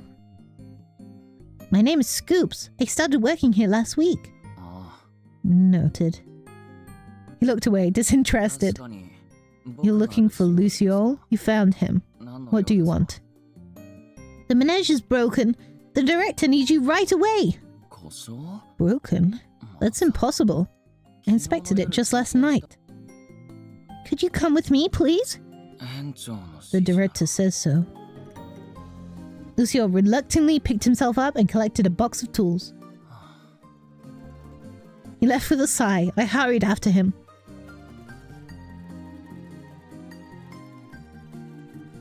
Monsieur Hugo, Serge, and Leon were waiting at the Manège. Luciole, you're a sight for sore eyes. Please don't send strangers to fetch me. It makes me sick. Okay, well, he was rude about it, but I understand. Man's forgot his overalls? Well, he's an engineer. Everyone calls themselves an engineer nowadays, but I was an actual engineer and I never wore some overalls. Only on my 6-month placement did I wear any overalls? Polo shirts. Polo shirts are the uniform of the engineer. Like, I get his nice coat dirty. Yeah, they should have given him a darker color uniform, shouldn't they? They gave him white, and now they're like, crawl under the ride, please. I gasped at the grimace that spread across his face. She's only a stranger because you never showed up to introduce yourself. She's our friend. Well, she's not mine. Don't do it again. You're talkative today. Could you see about those repairs now? Sure. Lucille nodded, then peered into the Manège. Wires are fine. Didn't find any abnormalities with the pulley system either. That leaves the power supply. I'll need a light to see inside. You'd be so kind, you two. On it! Right. Leon handed me a lantern and we moved to the middle of the Manège. Lucille bent down, opened up a small latch in the floor, and peered inside. Why are we in the Manège? Why are we inside? Hello? Leon and I held our lanterns over the machinery while Lucille began his investigation. He tapped things, tightened bolts, loosened others. He clearly knew what he was doing. He's like a totally different person from when I found him. His focus is incredible. Why would you ever need to loosen a bolt?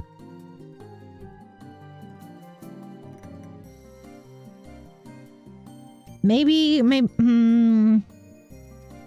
I don't think he does know what he's doing. But the grimace and the glower had vanished from his face. Ah, he muttered something under his breath. I found the issue. Already? I couldn't believe it. It hadn't even been 3 minutes. The glower at once returned to his expression. We're not apologizing. We apologize too much. He's trying to look busy. Yeah. Just like tapping stuff. He can immediately see the problem, but he's got to earn his pay. You're amazing, Lucille. How did you manage to find it so fast? Hello? Stop patronizing me. I swallowed the rest of my comments. So, what's the cause then? One of the steam engine's pistons. It's steam? We got a steam-powered magic ride? It's old and deteriorated. The platform can't spin like it's supposed to. I had this problem when I was building my tiny carousel. It was absolutely not spinning for a while. There was some severe engineering going into that. I see. Serge frowned. The warning signs were there. The budget simply didn't allow for a proper fix. What budget? What do we spend the budget on? If replacing it means we can open on time, however, then we'll just have to find the funds. That's not happening. Why not? Even if a new piston suddenly showed up on a silver platter, it would take time to replace. I'd need at least half a day. Offer! Serge was speechless. Can we open anyway? And say the Manège is out of order? We could, but it's the centerpiece of our entire park.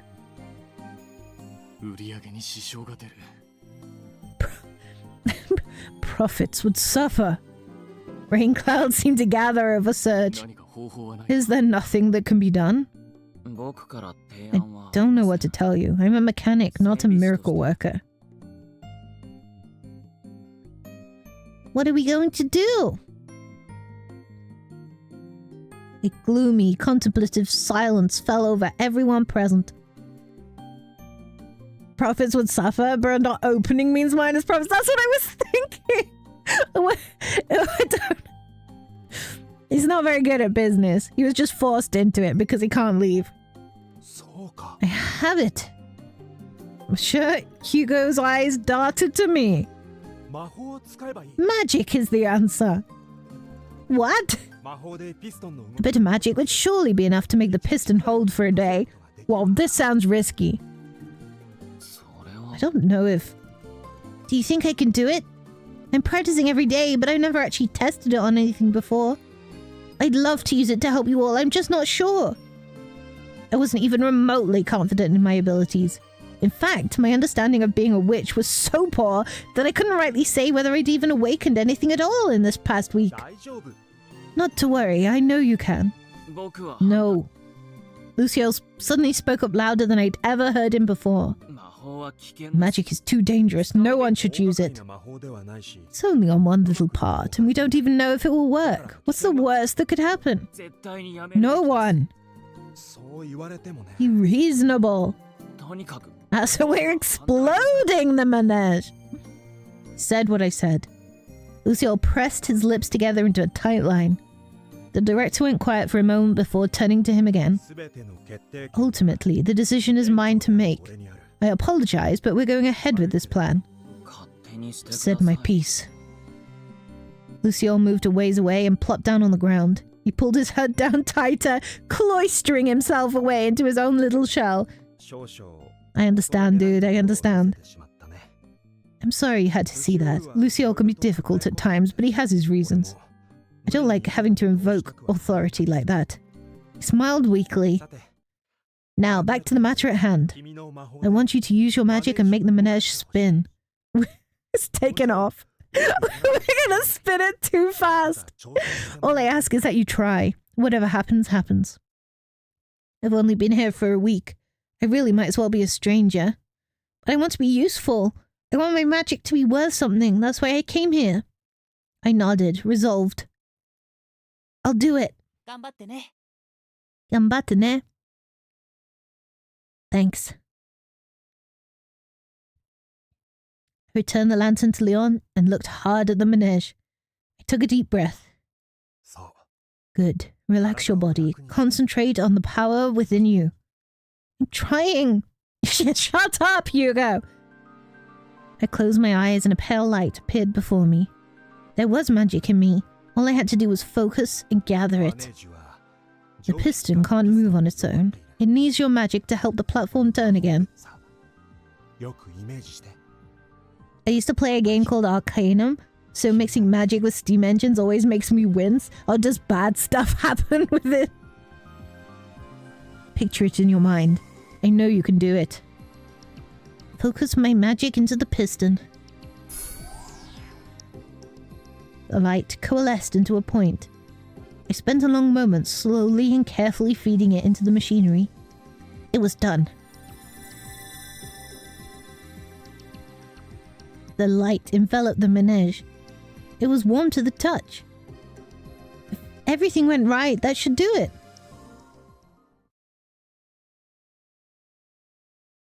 I'm done. I only hope it works. 成果を確かめてみよ Let's find out! The director roused the sulking mechanic. うルシオール君の出番 Luciole, you're up. He rose in silence and trudged over just as quietly. 置いてください Move. Sorry. I stepped down from the manège.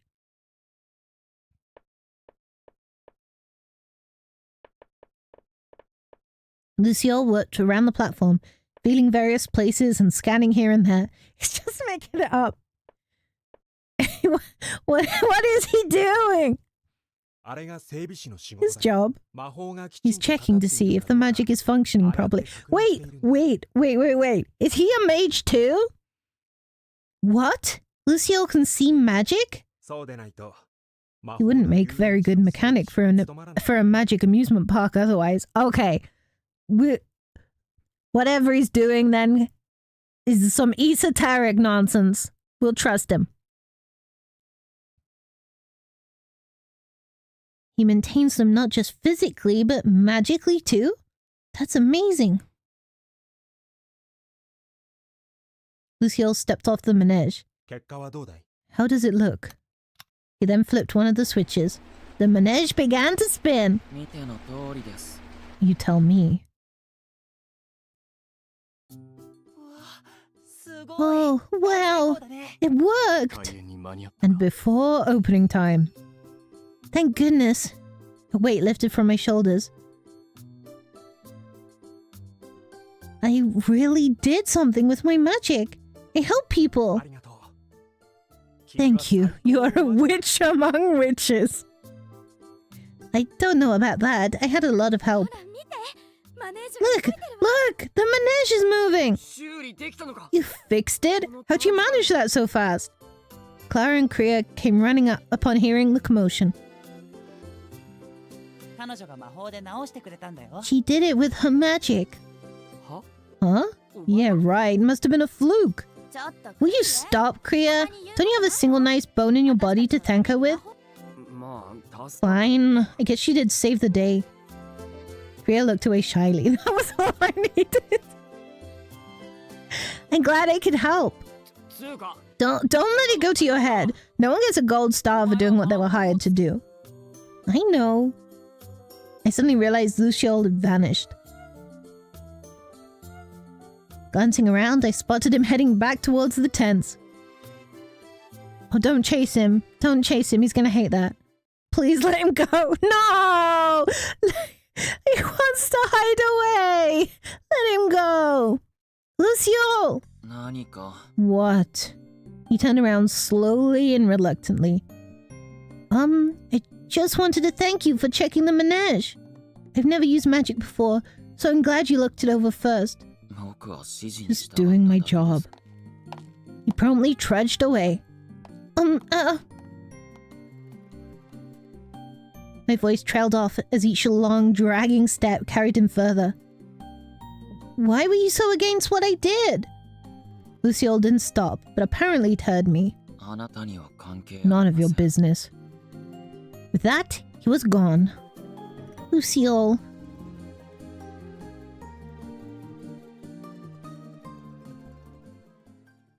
I returned to the manege. There, the staff hurriedly prepared to open the park. I've never felt like my magic was useful for anything, but this feels like progress. I feel like I can finally call myself part of the Rev. I'd made enormous leaps towards my ultimate goal, and yet there was still so much to learn. There was still so much to do before everyone could be free. I will awaken my magic, and when I do, I'll be a witch who's worth something. Man just wants his morning coffee. Yeah, he was up to something in the corner of his room before some woman burst in rudely and demanded he do his job. It's an hour before opening times. He's sleepy. He eepy.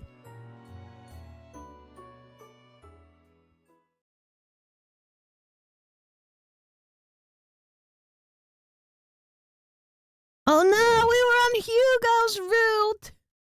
And we can't play anymore! That is it! That is all I'm allowed to show! We can save it up.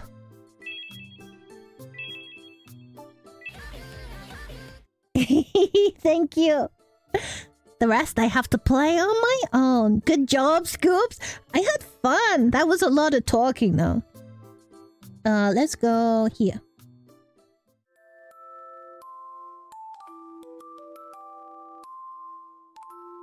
Let's mute that so I don't go crazy. That was fun. That was quite silly, but it means that maybe I can do visual novels again in the future. I don't think it will be a regular thing. It's not going to be main content because I just can't talk that long. But it was fun. It was very fun. Okay. So next week we have to decide between TCG, card shop, game simulator. Visual novels are rough. Yeah.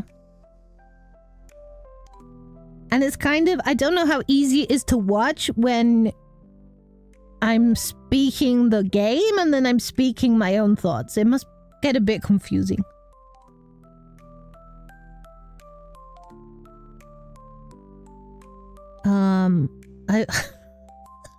I forgot what I was saying. Oh yeah, next week we have to decide between trading card game, card shop simulator. What the name is so long. or I buy Dynasty Warriors Origins and we play that and experience the the husbando simulator. collect as many ancient Chinese generals as possible. So I'll give that a thought over the weekend. I've been playing a little bit of Balatro, and oh my god, that is fun. That is fun. I bet that's a fun game to play on stream as well. And we only have 2 streams during the week next week because debut is 8 days away. So next week will be Monday and Wednesday. I'll have to take Friday off to prepare, and Saturday will be my debut. And I can finally have my witch hat. I can finally be so cute. I'm so excited. I can show off my new background, which also has carousel horses, which I animated myself. I'm very proud. I'm very proud. So yeah, we might be a bit... I was going to say it'll be calmer next week, but no, I'll probably be even more excited next week. Very excited. I think we're going to raid into Donorak. He is playing Bioshock 2, which again is a game on my list that I want to play because we enjoyed playing Bioshock 1 last year. So we need to get around to playing the second. Yeah, I will see you on Monday. I hope you will have a lovely weekend and a lovely rest of your day. And I'll see you then. Bye!